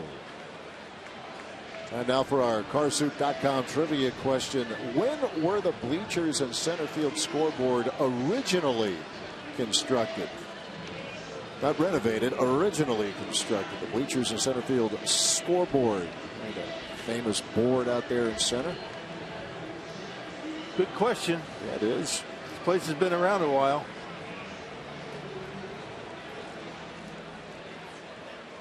It's fun to come back. I've been here just as a baseball fan. It's been a couple, 3 years, I guess, but beautiful day. A little chill in the air, but not bad. It's in 40s here yesterday. Wind was whipping off the lake. The upper 50s, right around 60 today. They say a little bit warmer for tomorrow and Sunday. It's always jacket weather up here in the press box. Yeah, I appreciate the heads up from you on that. Yeah. I have the heavy coat with just in case. Especially when the wind's blowing in. Yeah. I've made that mistake coming here before. You leave Madison and it's 75 degrees, 80 degrees. You come here, it's about 50. Learn the hard way. Yeah. See, these people know. They know the drill. Fool you once, shame on them, right? Fool you twice, shame on you. 0-2 to Chris Coughlin. Takes a fastball inside. Coughlin a ground ball to second in inning number 2. It's the only day game today, and otherwise, of course, being a Friday, a full slate of action. So we get a note, perfect weather here for Bears Packers. It's always perfect weather for Bears Packers. Yeah, it is, right? isn't it? Hey, I want to congratulate Melvin Gordon, and then we'll get to Ditka in a second here. But Melvin Gordon, the Badger star running back, 15th overall pick last night. Right, Chargers. NFL draft going on right here in Chicago. Now a Charger. And that's a drive that'll carry into the seats. Fair amount of things going on here in this city. Draft, big Cubs weekend. Blackhawks. Bulls, yeah. That was unfortunate last night for the Bucks. Yeah. Good season, though, for them. Yeah, it really was. And that's what I think we all have to remember. I mean, the Bulls were that was the perfect storm last night. They were ridiculously good. Yeah, but a tremendous season for Jason Kidd and the Milwaukee Bucks. Congratulations. Yeah, they won all of 15 games of Bucks last year. And I think they have put a little notice out there that they're on their way up. There's a little backhand pick from Jason Rogers feeding Willie Peralta for out number 1. Hey, next week is the Brewers' annual 5-county 5-day celebration. 5-county residents save up to 50% on tickets May 4th through Friday, May 8th as the Brewers take on the Dodgers and these Cubs. For tickets, call 414-902-4000 or go to brewers.com/5county. Yeah, that Dodgers series will mark the end of this stretch, which will be 22 games when it's said and done that the Brewers will have played consecutively against the Central Division. Well, you might want to be here at Miller Park on Monday. Clayton Kershaw against Kyle Loesch. David Ross with a fly ball, left center field. Chris Davis on the run, can't get it. They'll cut it off at the track. That'll be a double for David Ross with 1 out in the 4th. Well, all 3 hits now doubles for David Ross. That's right. 3 for 15 on the season. It didn't sound like he got it. You know, on the barrel of the bat, sounded like it was off the end or maybe down the trademark. But put it in a pretty good spot right in between Parr and Davis.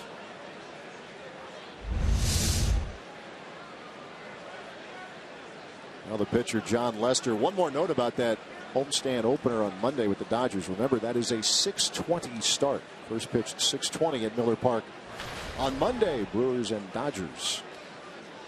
Lester struck out in the first, and he's swinging away. Look out, Luis Jimenez running up is thinking that he's going to bunt. Not sure how many times Lester has successfully dropped down a bunt either. Looking at the notes, a total of 6 or 5, I should say. 5 in his career. Not a ton of opportunities.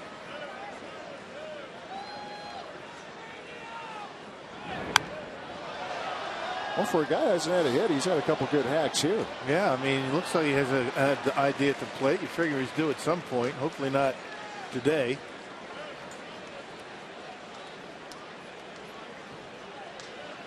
He does have 1 career RBI, that coming on a sac fly.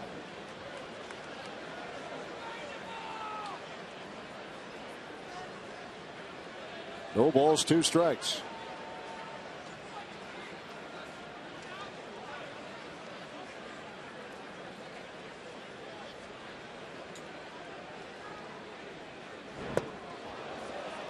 If there was nobody out, he would have been up there to bunt, but Joe Madden, who, as we have already said, doesn't believe in going by the book. A lot of managers going to have their pitcher drop down a bunt here, but Madden figured I'm going to take 2 shots at it. Madden knows he has Addison Russell next.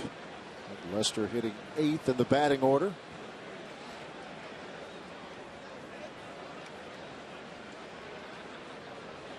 Peralta with a 1-2.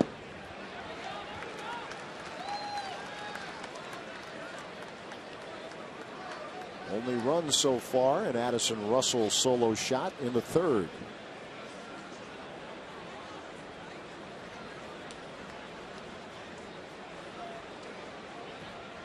Peralta struck him out in the 2nd. Could use another one right here. Lost the runner at 2nd. And there it is, strike 3 called.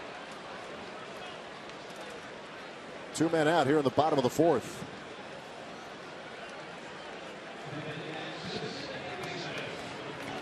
Well, here's what happened last inning, last at bat. Addison Russell leading things off. Takes Willie Peralta into the empty bleachers in left center. Only a 3-2 pitch. They finally found the ball. They're not going to give it to him.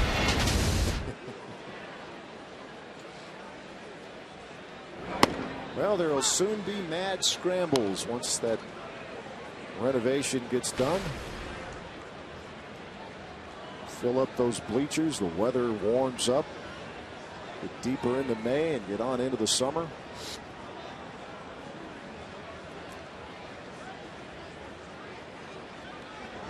And home run for Russell, his first in the big leagues. They've got a fastball down the middle and knocked it out of here. So Willie dropped a pretty good slider on him right there.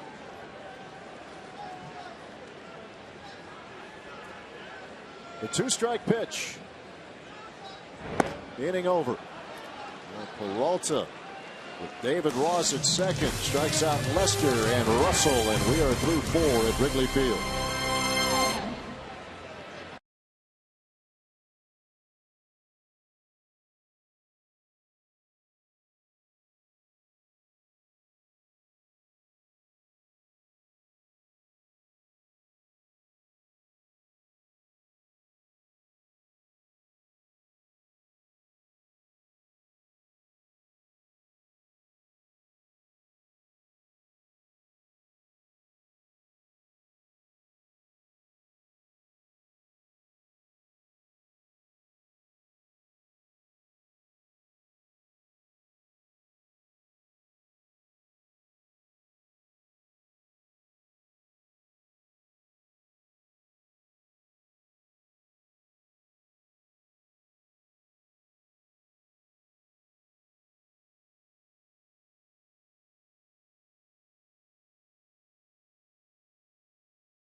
By Potawatomi Hotel and Casino, the Cubs have a 1-0 lead, and Brewers Community Foundation harnesses the pride, passion, and commitment of our fans, players, and other supporters to positively impact the community.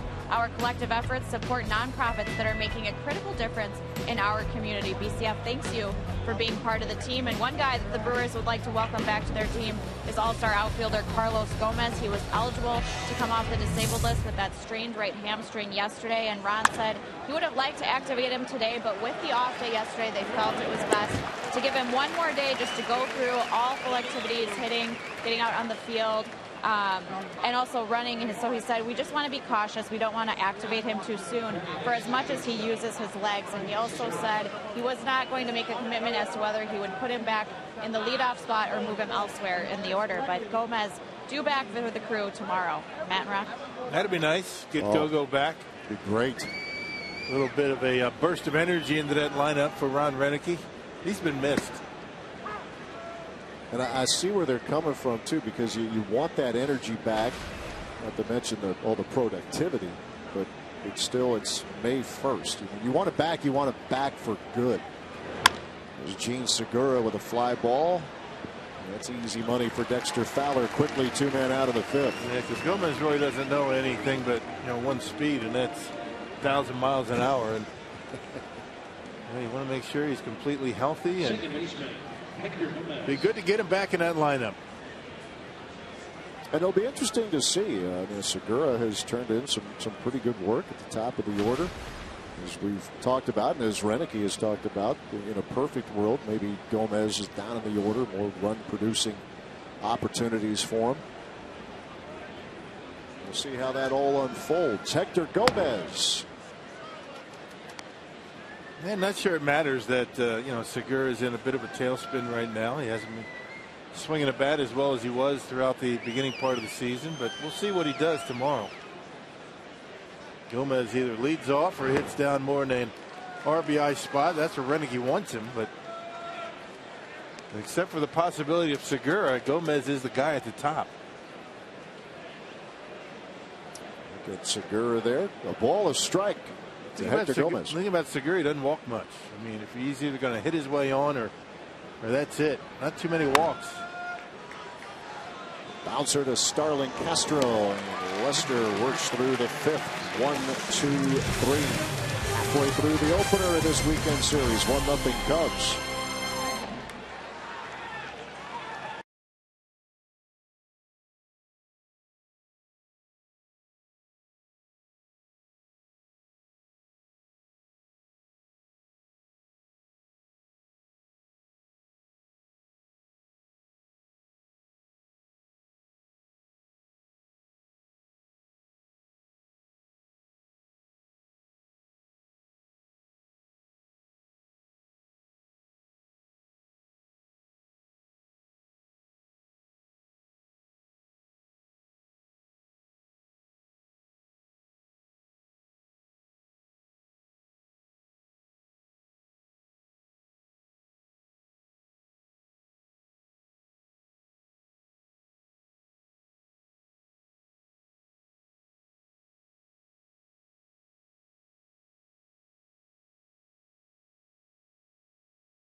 Get through the top half of the inning. 1-0 Cubs lead the crew. Earlier we had our Carsoup.com trivia question. When were the bleachers and center field scoreboard originally constructed? 1937. There's old school and then there's old school. Old school, right?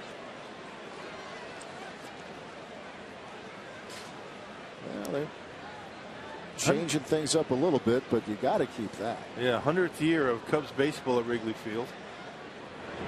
102 seasons in pro baseball. Wrigley Field opened in 1914. Second oldest ballpark in the major leagues. Remember being here for what they thought would be their first ever night game in 1988, and the game actually got rained out after a couple of innings. They did it again. That was a, I'll call it a festive atmosphere here that night. They were having a good old time.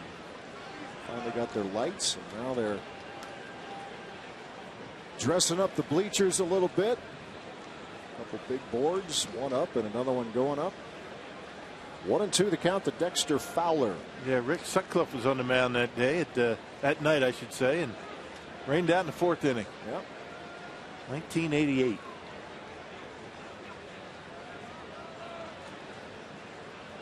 And no, I am not a Cubs fan. I was just here for the event. Bunch of people, I just want to clarify. Right, that. we know that. We know that. You just had a good memory. Yeah. Originally known as Wiegand Park. That just missed that slider on the corner.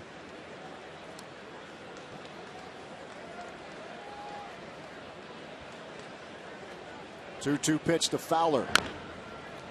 Yeah, I was kind of thumbing through the Cubs media guide, and they say that, you know, that old time scoreboard out there in center, there's never been a baseball hit off of there. Of course, it goes without saying, it's probably about 500 feet out there. You would need some serious wind blowing out and then get into one. Fowler to center field. Back goes Gerardo Parra. Not today. Not today, indeed. Out number 1. Maybe another wind blowing out. You guys got guys like Mike Schmidt and Kingman, and guys like that. Sammy Sosa. You would think maybe once. There've been a couple of came close. Dave Kingman. Swing real hard. Willie Stargell played here. All those guys. Babe Ruth.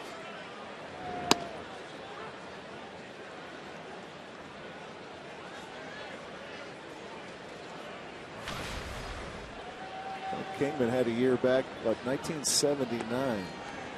Hit 48 homers. Actually hit 288 that year. But none of them off the scoreboard in center. No, fell a little short.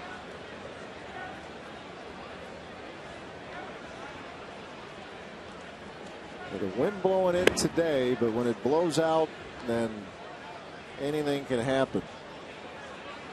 They're coming up on a couple of weeks away from an anniversary, Dave. On the 17th of May here back in 1979, you mentioned guys like Kingman and Mike Schmidt.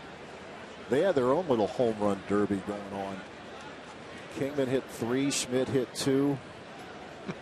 And in some kind of a pitching duel, the Phillies prevailed 23-22. There you go.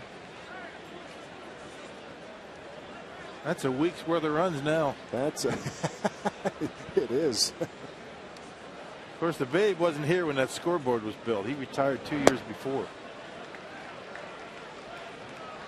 He didn't call that shot to center field, huh? No. Retired in 35. The scoreboard was built in 37. But if it was up, he would have pointed right at that bad boy. So I'm going to hit it off that center field board. Soler, a swing, and a miss. 2 men out of the 5th. Strikeout number 5 for Peralta. Another good slider for Willie today. The only mistake that he's made really was that 3-2 fastball to Addison Russell that he hit out of the ballpark. There it is. That's exactly what you wanted with 2 strikes.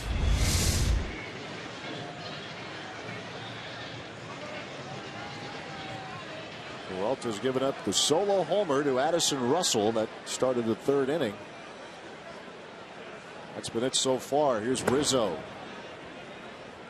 Rizzo singled to right, got hit by a pitch in the 3rd inning. He's caught stealing to end that opening inning.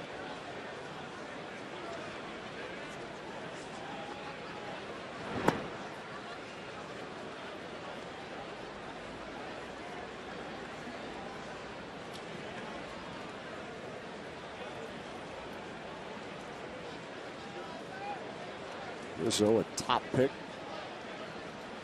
a couple years back. Battle serious health issues, as has today's starter John Lester. Both worked their way back, beating the illness, the serious illnesses, and playing big league baseball. There's a bouncing ball to Jason Rogers at third, and Peralta gets through inning number 5 in 1-2-3 fashion. After 5, still 1-0. Cubs lead the Crew.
Going, starting with this guy as we take a look at the Brewers home run leaders presented by Powerball. Braun with the 2 bombs yesterday on Wednesday now has him tied with Adam Lind to top the leaderboard. Ramos Ramirez next in line with 2. It was a good series for Ryan in Cincinnati. 3 homers and the salami. Broke open a tight game. Deep on Diaz, and there's a fly ball hit back into left field. Coughlin going back at the wall and makes the catch. Yeah, just got under it a little bit. And that was that curveball, same pitch that Lester was able to get him on strikes his last time up with a man at third. Hung that one and nearly hit it out of here.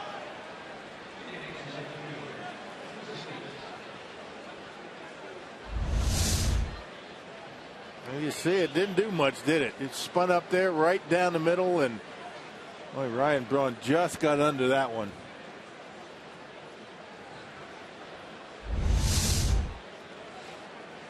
Just did miss. Chris Davis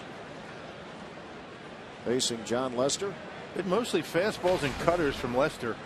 First time through the batting order. He just missed with a curveball to Davis. Let's see if he tries to do something different here.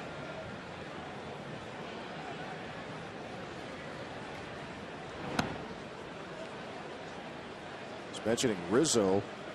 I misspoke on Rizzo, by the way. He's picked back in the 07 draft by the Red Sox, and he and Lester do have the connection of battling serious illnesses. Lester, diagnosed with lymphoma several years ago, has fought back and having himself a very good big league career as Davis flies out to right field and quickly 2 men out here in the 6th. Kind of changes things for a player, person, when you go through something like that. I think you don't put as much pressure on yourself. You kind of relax a little bit more, just realizing what's important in life, right? Absolutely. Life itself, for that matter. And Lester enjoying a very good big league career. Combined to win 16 games last year between the Red Sox and the A's. Jason Rogers, single to left and a ground ball to short.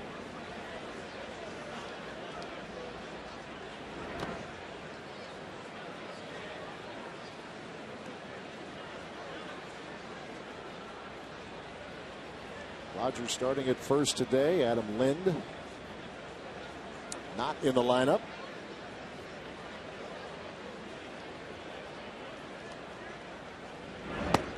Lester had a 6-pitch inning in the 5th. And that was just his 7th offering here in inning number 6.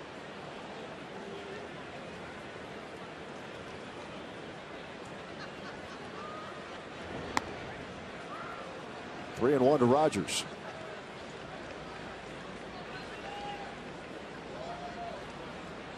The ranges for Lester in terms of pitch count have ranged from 89 in the first outing against the Cardinals and 104 his last start against the Reds. Took a little off changeup. Haven't seen many of those. Got the young hitter out in front of it.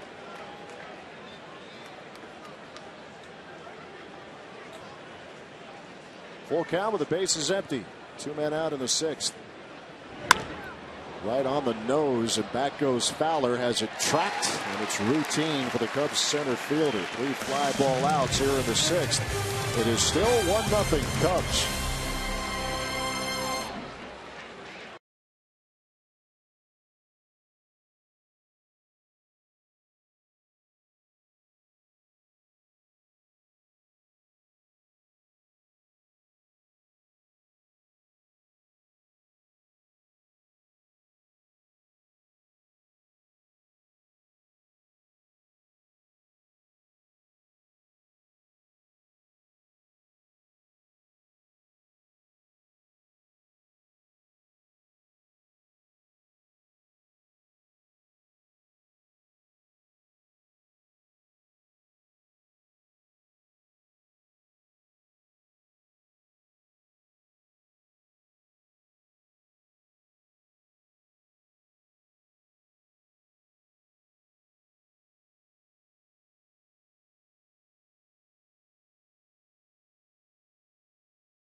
Hotel and Casino, bottom of the 6th here at Wrigley. Cubs 1, Brewers nothing. Hey, every weeknight, don't miss MLB Whip Around on Fox Sports 1 with highlights, instant analysis, and live look-ins from around the league. MLB Whip Around, weeknight, 6 p.m. Central on Fox Sports 1 and streaming live on Fox Sports Go. Bryant, Castro, and Chris Coughlin here in the bottom half of the Coughlin, rather, the bottom half of the 6th inning.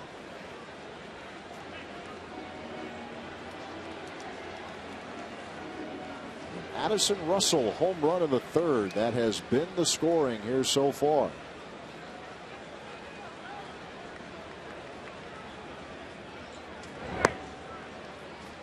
Bryant has struck out and walked so far today.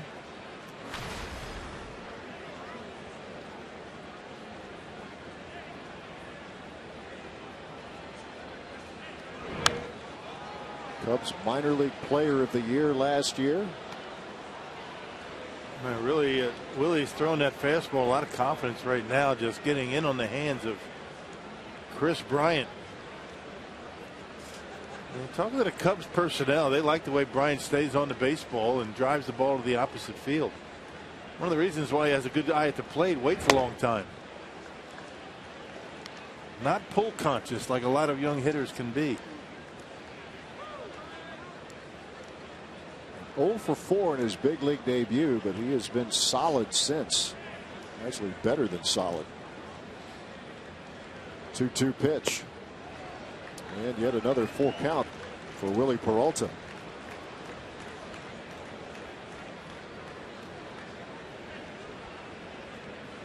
Starlin Castro on deck. Might be it for Willie. He's due up 4th next inning. The 8th full count for Willie Peralta. And Bryant sends this into shallow center field. Gerardo Parra will squeeze it, one away. And another good slider. 104 pitches, and Ron Renicky would love to have Willie get through this inning. As Jeremy Jeffress gets loose.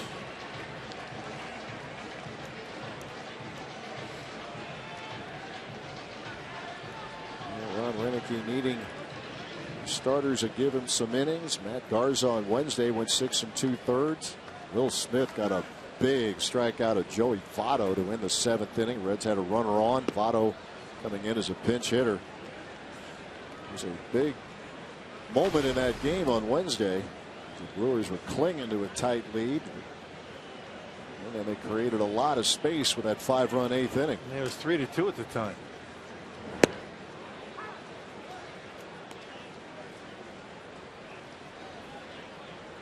Jeffress as well as Jonathan Broxton came in as well on Wednesday afternoon. Both teams were off yesterday. The Cubs on Wednesday night had their winning streak snapped at 4 games. The Pirates were able to beat them. Garrett Cole pitching well for the Buccos in that game. He's 4-0. 2 balls, 1 strike to Castro.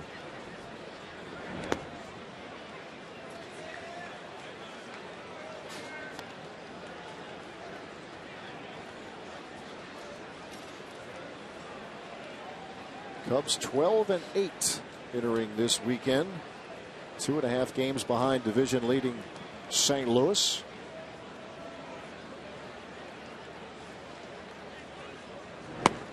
Castro a big cut and a miss. 96. Another full count.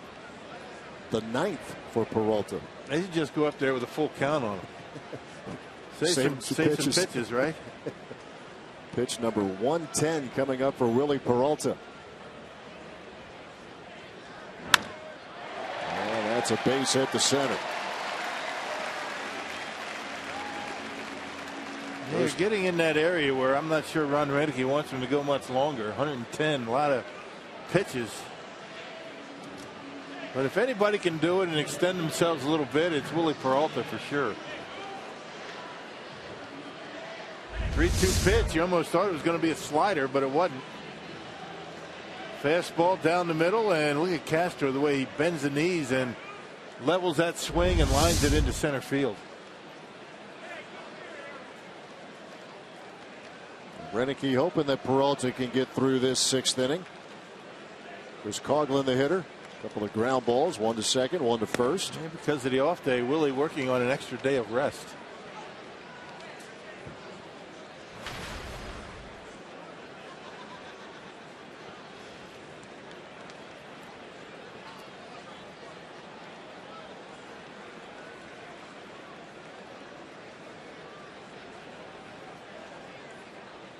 The 1-0 pitch.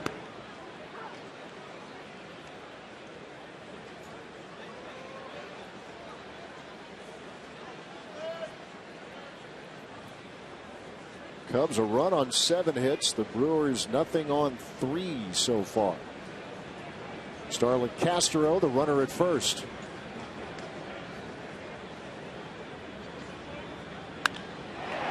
Line drive to right. That's a base hit. Castro turns second. Braun up with the throw. It goes through, and he is out at third. Nice throw by Brawny. How about that? Wow. Well, now 3 outs the Cubs have made on the bases. 2 have been cut down at third base. And 1 caught stealing by Maldonado. So an outfield assist for Parra today. Now Ryan Braun. And this is one heck of a throw by Braun. One hopper out there to him. Castro trying to take the extra base. And the throw right on the money. A perfect throw by Braun. And Castro an easy out at third base. Yep. Never touched the bag. This Brewers defense impressive this afternoon. Cubs being aggressive, and that's part of their nature under manager Joe Maddon. As Rock said, Parra, Braun, Maldonado catching Rizzo trying to steal in the first. There's David Ross, who doubled the left center his last trip in the fourth. Very accurate throwing on for Braun out there and right.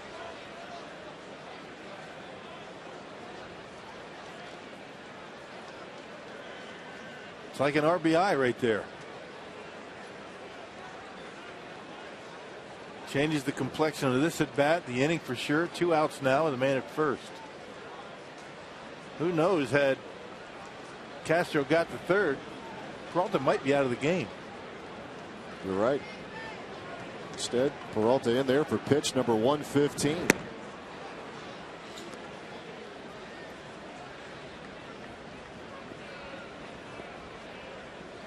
A ball, a strike to the Cubs catcher.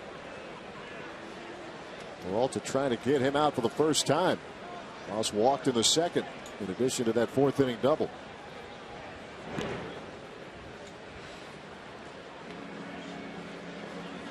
Coughlin has stolen 2 bases in 4 attempts.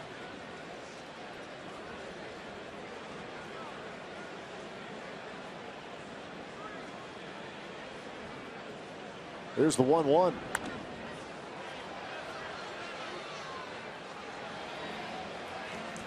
Mentioned this, the one-day game. Track to Central. Pirates and Cardinals open a series in St. Louis tonight. The Reds and Braves continue their series. Talk about good hitting pitchers the other day. Mike Leake homered last night for the Reds. Another one. Is that 5 in his career now? I think so.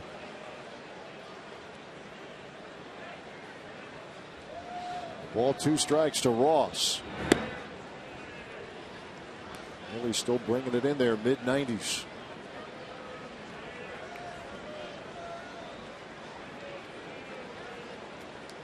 Back-to-back games with 101 pitches, and now coming up on 118, and we are in inning number 6.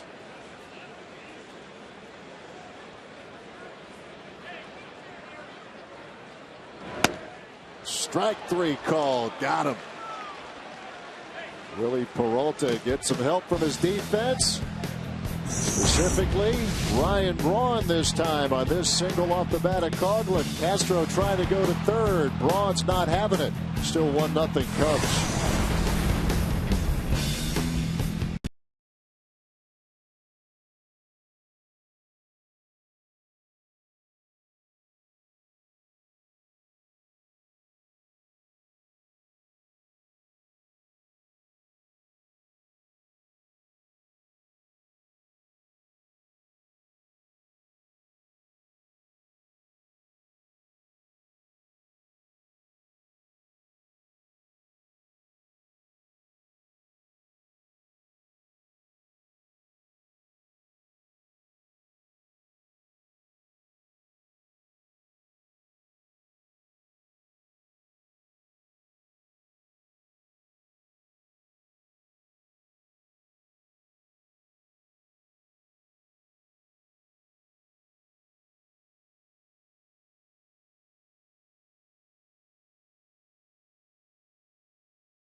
Hey, looking for a perfect venue to host your next group event with incredible views and exclusive amenities and complimentary food and beverage? Miller Park's 5 spectacular all-inclusive areas are sure to leave a lasting impression on all of your guests. For details, visit brewers.com/all-in. Brewers fans in the those are the rooftop seats, right? Yeah, there you go. Having a good time. Nice sunny day here. Not the warmest ever, but nice sunshine. They'll take it. Martin Maldonado looking for his first hit. It's tough to come by here. John Lester on his game.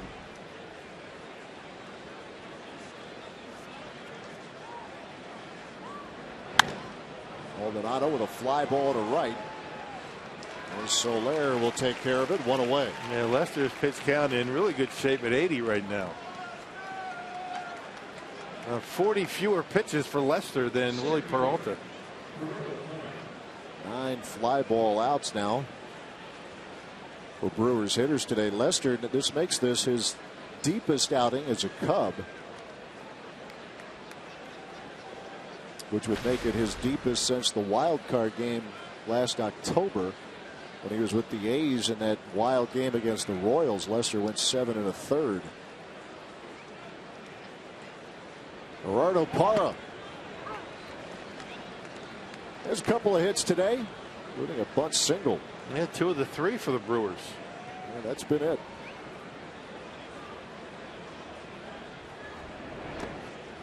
Brewers had the bases loaded in the second, but there were 2 men out, and Willie Peralta squared off against Lester, and Peralta struck out. The miss really so far, you look back at that 3rd inning. Gene Segura was at 3rd with 1 out, but a strikeout from Ryan Braun and a foul pop from Chris Davis. Peralta Parra rather shoots 1 foul.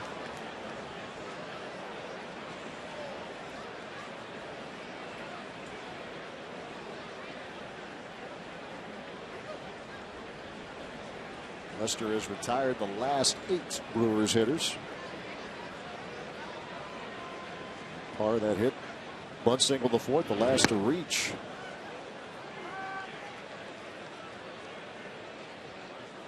Two balls, 2 strikes.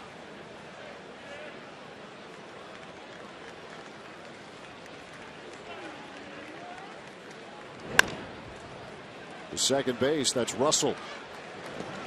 2 men out. Bats remain quiet here for the Crew.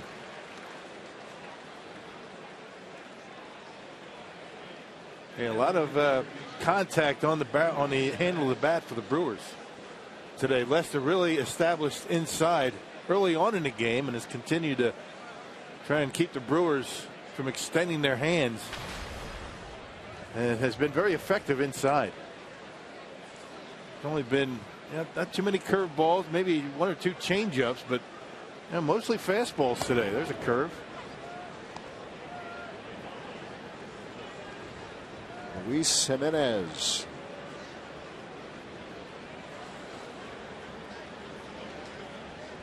A walk and a ground ball to short.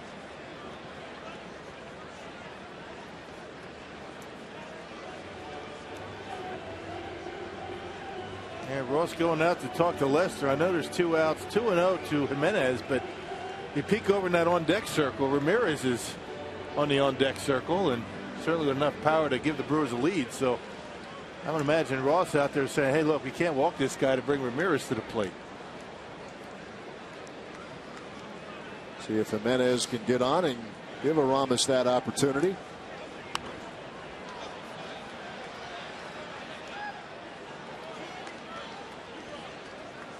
There's really no Brewer with a big sample size, with the exception of Adam Lind, in terms of at-bats against Lester coming in. But Ramirez is 3 for 7 against Lester, so we'll see if Brewers can get to him. Not in front, 2-2 the count.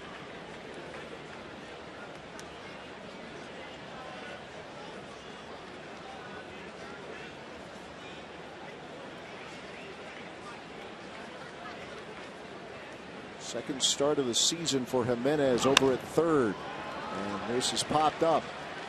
Starlin Castro calls for it. And yet another 1-2-3 inning, 3rd in a row turned in by Lester. It's still 1-0 the Cubs.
It is brought to you by Marshfield Clinic. Don't just live, shine. By Piggly Wiggly, the official supermarket of Fox Sports Wisconsin. And by UP and Abraham. 1-800-800-5678. UP and Abraham. Tell them you mean business. Still 1-0. Cubs lead the Brewers. We move to the bottom of inning number 7 at Wrigley Field. Well, Willie Peralta gave up just the 1 run. Now he gives way to Jeremy Jeffress. Yeah, Jeffress last pitched on Wednesday against the Reds. Gave up a solo home run to Jay Bruce in the 9th, with the Brewers having a pretty comfortable lead. 13th appearance for Jeremy.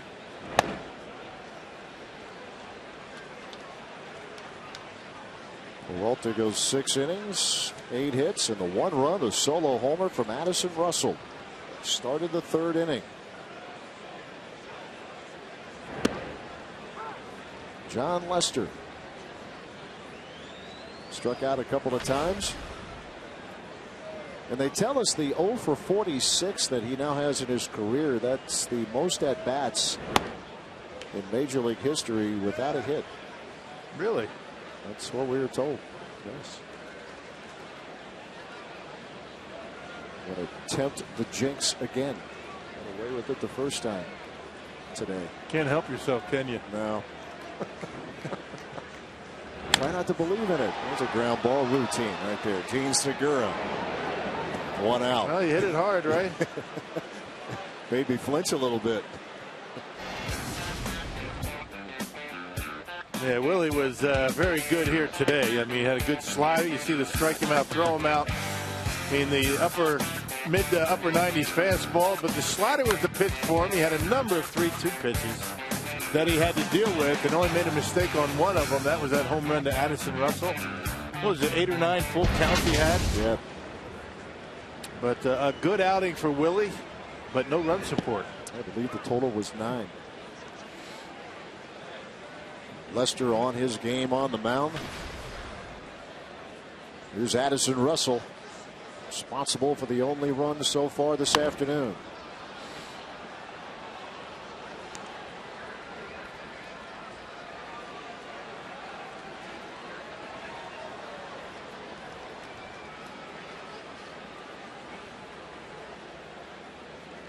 E2 gets the early call up, as Chris Bryant did a couple of weeks ago. Russell down on strikes. Second time he has struck out today. And there are 2 men out of the 7th. Jeffress on in relief of Peralta. So far, so good. Yep, that big fastball with the good movement, and this time a breaking pitch from Jeremy. Going straight down, and Russell over the top.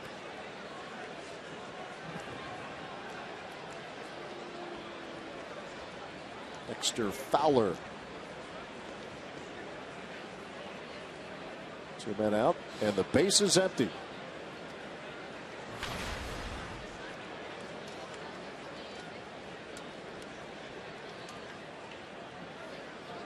You see, he singled in the first. The first 3 Cubs had base hits. 3 singles on 4 pitches. But they came up empty. Fowler trying to go first to third on a single to center. Was thrown out by Gerardo Parra. And then Anthony Rizzo, after he had singled, was caught stealing a strike him out, throw him out double play. Bryant struck out. Maldonado threw out Rizzo. That is hit to right field. Ryan Braun is right there, and it's a quick inning for Jeremy Jeffress. Up and down go the Cubs. Still 1-0 after 7.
the top of the 8th. And next time you're at Miller Park, make sure to check out the new seat upgrade feature located within the MLB.com ballpark app. You can upgrade your seats to exclusive areas such as the club level dugout box, or even right behind home plate. Download MLB.com ballpark free for your smartphone or tablet. Ladies and gentlemen, pitch hitting at John Lester now works into the 8th inning for the Cubs. And he will, well, he might. Here comes Joe Madden. Elian Herrera set the pinch hit. And with that being announced, he's going to go ahead. Herrera, of course, a switch hitter. But the day is done for John Lester. Pitching change at Wrigley. Brewers will try to get something done against that Cubs bullpen.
Lester, and now he gives way as Joe Madden makes a pitching change. And on the mound for the Cubbies is Pedro Strop. Yeah, the hard thrower making his 12th appearance so far this year. You can see the strikeout totals, 11 punch-outs in a little over 9 innings of work. And last pitched on the 27th against the Pirates. And Elian Herrera will lead off. 9-1-2 in the Brewers order.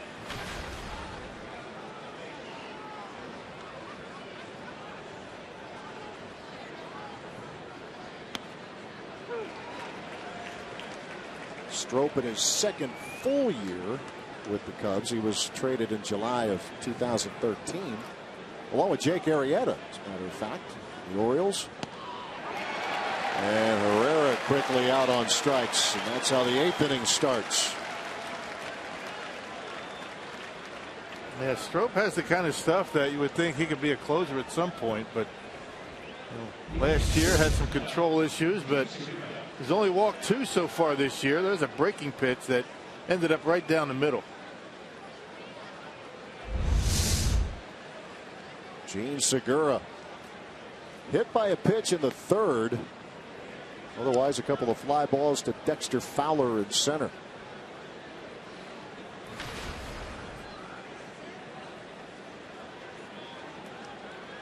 Strop last year appearing in 65 games for the Cubs.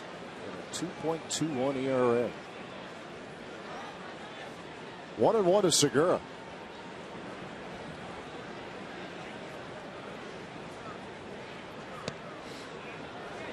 Still bringing some heat.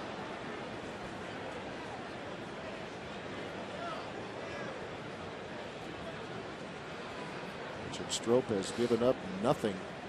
Have to go back to last September. Last time he was touched up for a run, and that came from the Brewers. Yeah, look at that 96. He's got that herky-jerky delivery that can really throw you off as a hitter. Kind of wraps his arm behind his back, and then all of a sudden that ball's coming at you. 2-2. Over to Chris Bryant at 3rd. 2 down in the 8th.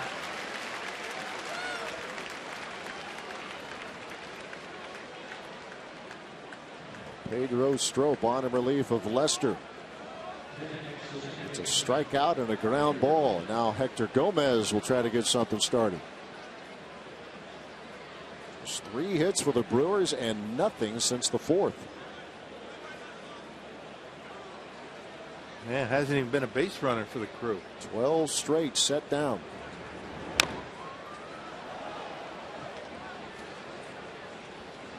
Yeah, 2 hits in the 2nd, and then a bunt single by Parra in that 4th. And that's been it.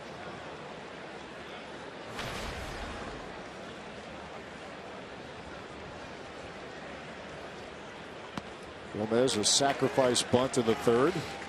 Took a called 3rd strike and the ground ball to short. 0-2. Pedro Strop getting right to it here in the 8th inning. And sets the Brewers down in order. 13 straight Milwaukee hitters retired. We move to the bottom of the 8th. 1-0 Cubs.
Original Light Pilsner.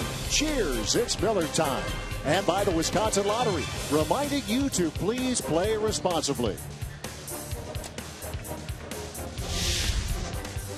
1-0 and holding. That's your score. Cubs lead the Brewers bottom of the 8th inning. And now Jonathan Broxton on the mound for Milwaukee. He's had some home run issues, giving up a couple of home runs, but the strikeout totals are there. Throwing a lot of strikes. Last pitched on Wednesday at Cincinnati. And threw up a scoreless 8th inning.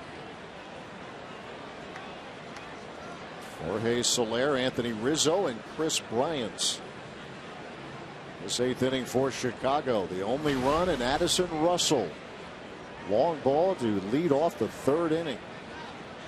Brewers defense has turned in some highlight reel plays. Unfortunately, the offense for the Crew not on track. Here's Parra throwing out Dexter Fowler in the 1st inning. Ryan Braun cutting down Castro in the 6th. There's 3 hits for the Crew. The last 13 Brewer batters have been retired. A combination of John Lester and then Pedro Strop in the 8th inning.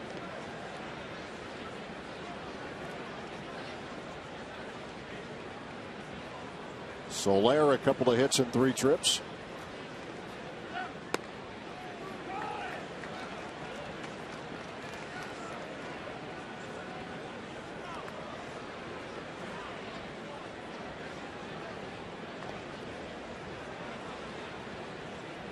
Three balls, 1 strike.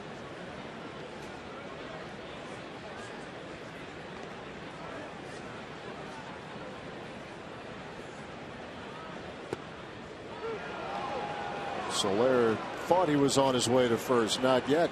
Yeah, umpires love that. Quinn Wolcott. Says come back here.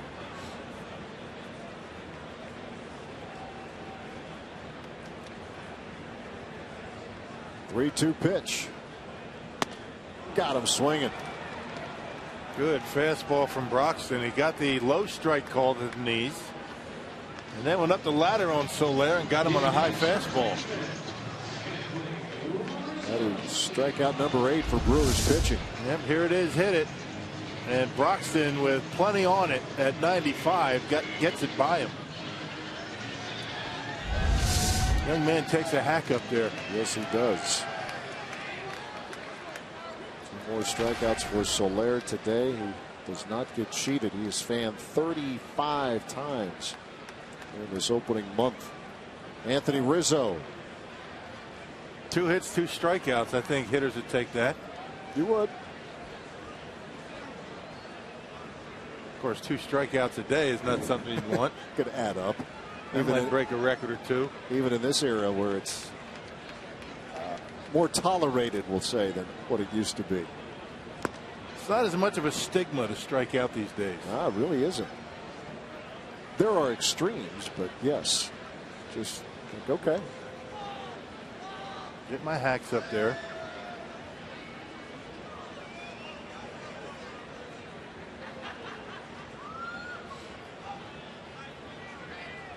There are exceptions.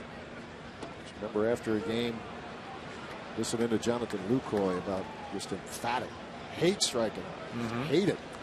Well, there are hitters that don't like to strike out, but there aren't many. Nobody likes it, but it's not as much of a deal anymore. It's just another way to make an out. 1-2 to Rizzo. Of course, hitting coaches would disagree. You put the ball in play, you might advance a base runner. Driving a run with a ground ball. But again, there are more strikeouts now than there's ever been. I think the pitching is better now than it's ever been, though. Yeah, you can turn to your bullpen, bring in hard throwers.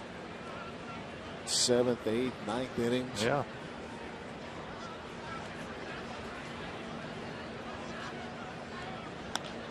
Rizzo with a fly ball, shallow right, long run. Braun got it. 2 men out. Hung up there just enough for Ryan to be able to run underneath. Let's check out what's on tap, presented by Miller Lite. Right back here at Wrigley Field tomorrow. Mike Fiers against Jake Arrieta, off to a terrific start, as you can see, for the Cubs. We'll get things started 12:30 right here on Fox Sports Wisconsin. Game 2 of this 3-game weekend series. And numbers wise, of the 3 starters, John Lester had the worst numbers in any of them. Yeah, off to a pretty bumpy start. We mentioned he was pretty good in his last outing against the Reds, but unfortunately for the Brewers today, Lester had things back in order. 7 innings, a 3-hit shutout ball. Well, he started that his last time out.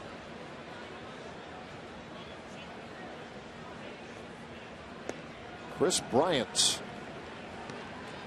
Strikeout, a walk, and a fly to center.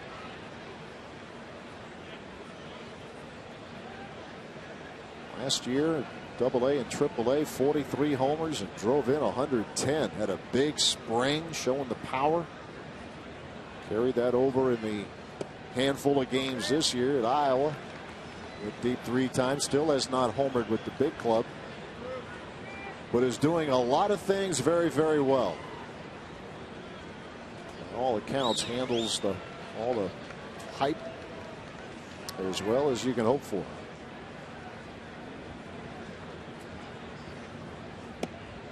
And one of the things he's done well has been patient at the plate. I mean, it's been pretty impressive. Early in the game, Peralta walked him on a 3-2 pitch that was very close. Joe Maddon's team, a patient bunch.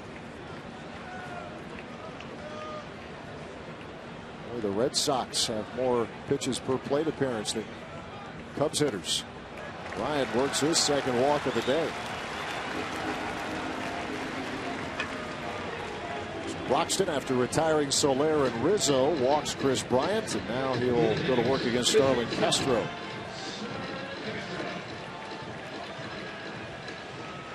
Castro hit into a big double play in the 3rd inning. Cubs had a run across. Bases were loaded with one out. Bounced into a 4-6-3. It's a big moment in allowing the Brewers to stay close here. Obviously, he's trying to get a run on the board. Will be the crew in the ninth inning. The Cubs were threatening in the third to make it a big inning.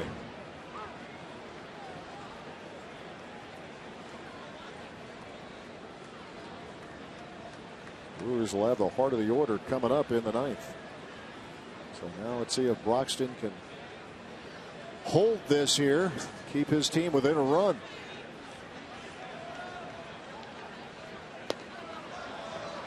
Big cut from Castro. There's that slider from Broxton. Doesn't throw many, but when he does, it's a pretty effective pitch. Last time up when Castro lined into that double or grounded into that double play, it was an 0-2 pitch. Broxton got him 0-2 here. And here it comes. In the dirt.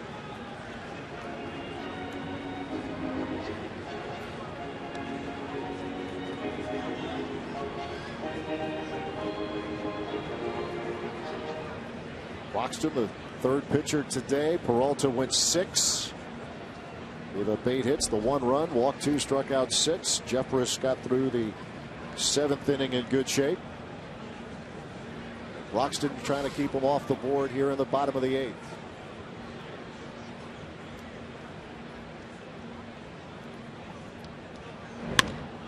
And a base hit to center. Runners at first and second for the Cubs. Not a bad job by Castro keeping that bat in the hitting zone. He was out in front. Took that top hand off to keep the bat level in the strike zone and able to hit it hard enough into center field. And check it out. Slider stayed up a little bit for Castro, but able to reach out and get enough of it to hit it into center field. So 2 outs, nobody on, walk single, and the Cubs have something going.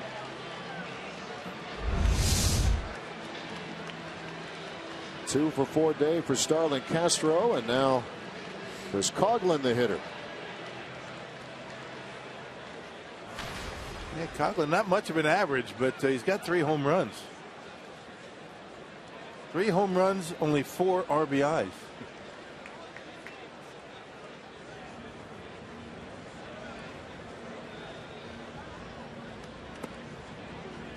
Not a ton of chances for either team with runners in scoring position, but they have combined to go 0 for 7.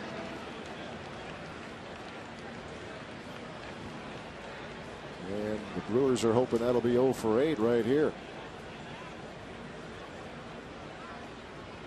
Coghlan, the rookie of the year in the National League 6 seasons ago. He's behind that mid-90s fastball. Yeah, it was with the Marlins at the time. They had 321 that season.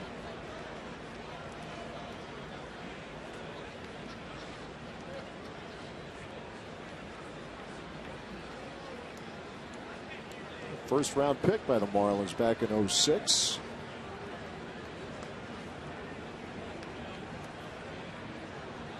Signed as a free agent January of 2014 as he gets buzzed a little bit.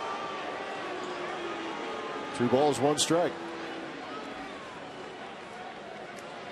Big man can bring it. Jonathan Broxton. Yeah, he got the velocity back. He didn't have it early in the season last year, but slowly but surely he's been able to get it up there. 96 on that last one.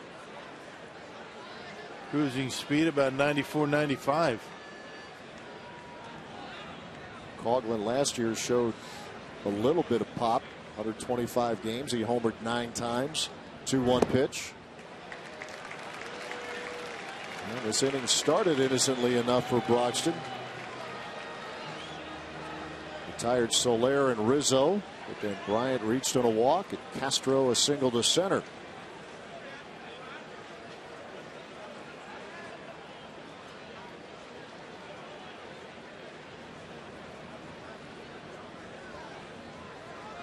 Here's the 3-1. And the count is full. Busy inning here for Broxton, as you can see. Ready to deliver his 26th pitch. Man, the runner's going to be on the move here. Or 3-2, 2 outs. The 11th time today a Cubs hitter is at a full count. Bryant off the bag at second, Castro at first. And with the runners on the go, we'll do it again.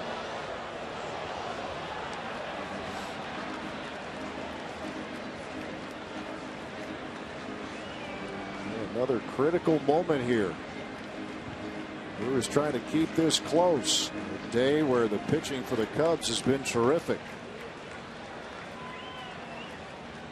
Starting with Lester, and then Stroke worked the 8th. After Rondon getting ready for the 9th. Again the 3-2. In a moment. Not a bad idea, really. I mean, if he takes off too soon, then you're able to get out of the inning. Testing the rookie over there, Bryant. Didn't take the bait. 3-2 pitch again. Struck him out swinging. Nice work from Jonathan Broxton. Got into a little trouble, pitched himself out of it. Last chance for the Brewers, needing one to tie.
Hotel and casino. Book your stay now.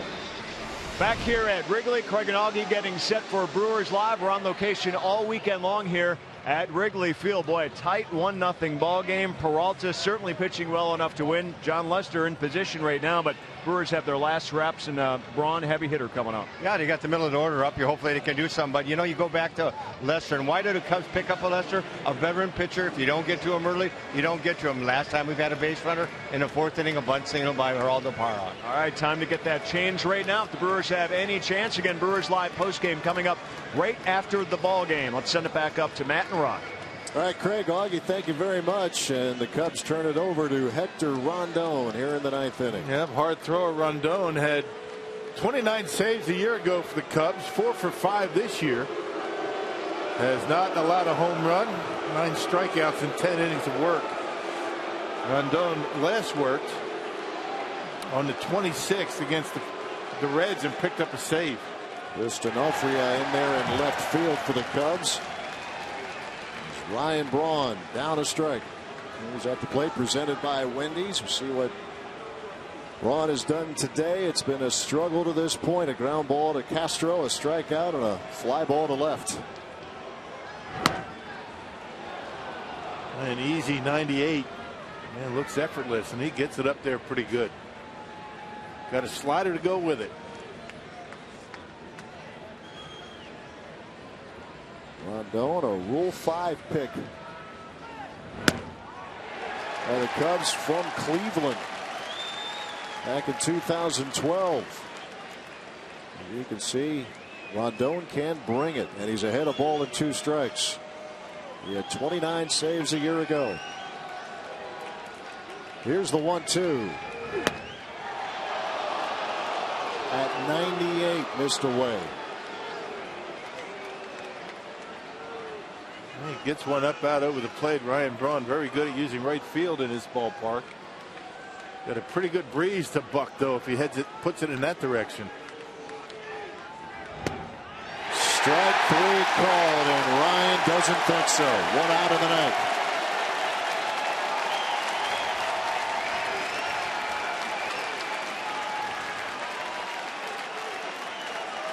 Now too close to take with 2 strikes. Looked like a pretty good pitch. Watch the glove of David Ross. It doesn't even move. Got a swing.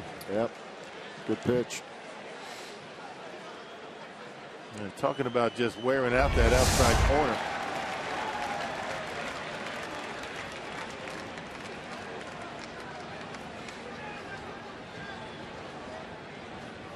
Chris Davis.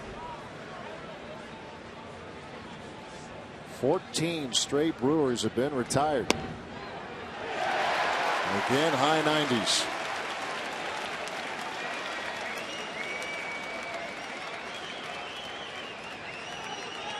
Lester worked the first 7, stroked the 8th. And now Rondon here in the 9th. 2-strike pitch to Chris Davis.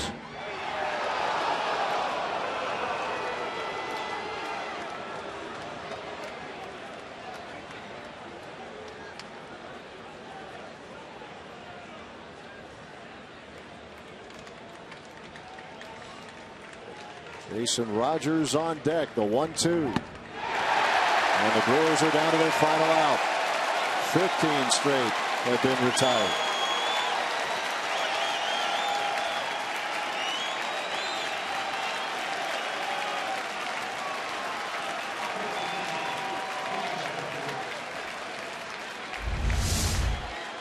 Well, goes up the ladder on him, and tough to get to this pitch in the upper 90s.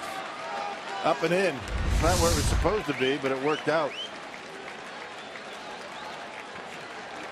Jason Rogers has one of the Brewers' 3 hits today.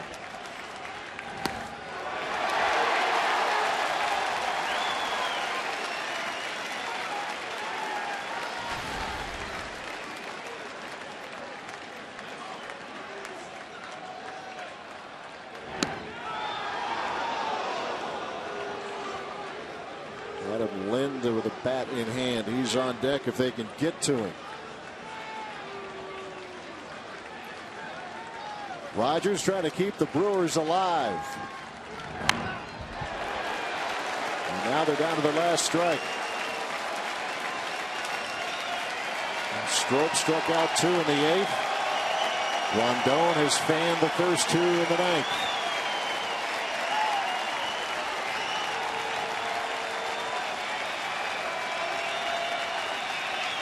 The 1-2.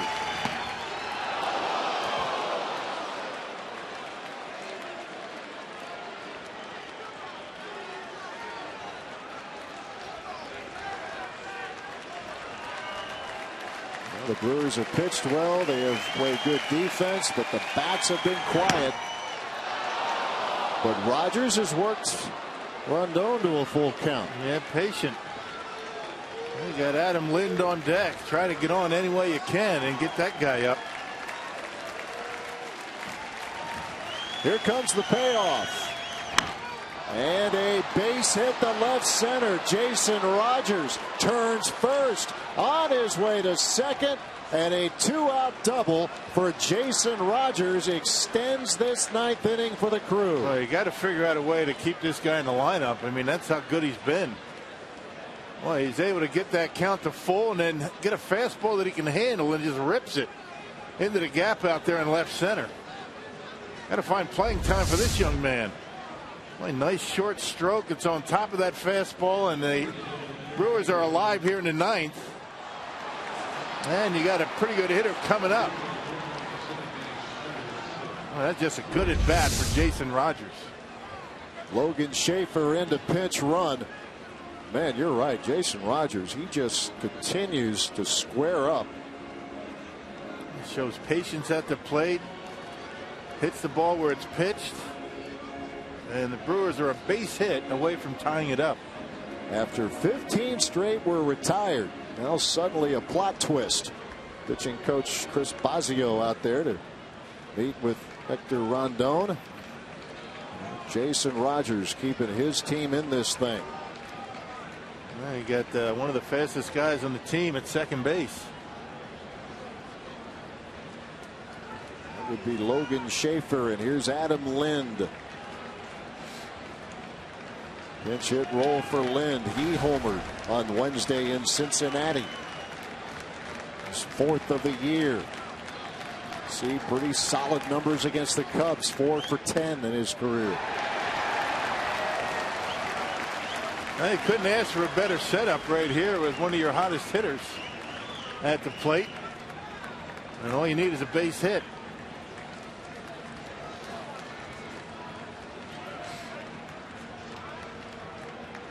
Eight-game hitting streak for Lind. Broken back, ground ball to short. That's Castro, and that will be the end of the game. So a threat, a Jason Rogers 2-out double. But Rondon able to close this one out. As in a pitching duel today at Wrigley Field, the Cubs get the better of it with a 1-0 victory. Back at it again tomorrow. Cubs a winner today, 1-0. Let's throw it down to the field. Standing by, Craig Kashan, Jerry Augustine, Brewers Live postgame. All right, Matt, thanks very much. Brewers cannot win back-to-back games again this year. Haven't done it yet. We'll talk about a tough 1-0 loss here. It was a pitcher's duel. We'll look back at what Lester and Peralta did when we come back for Brewers Live.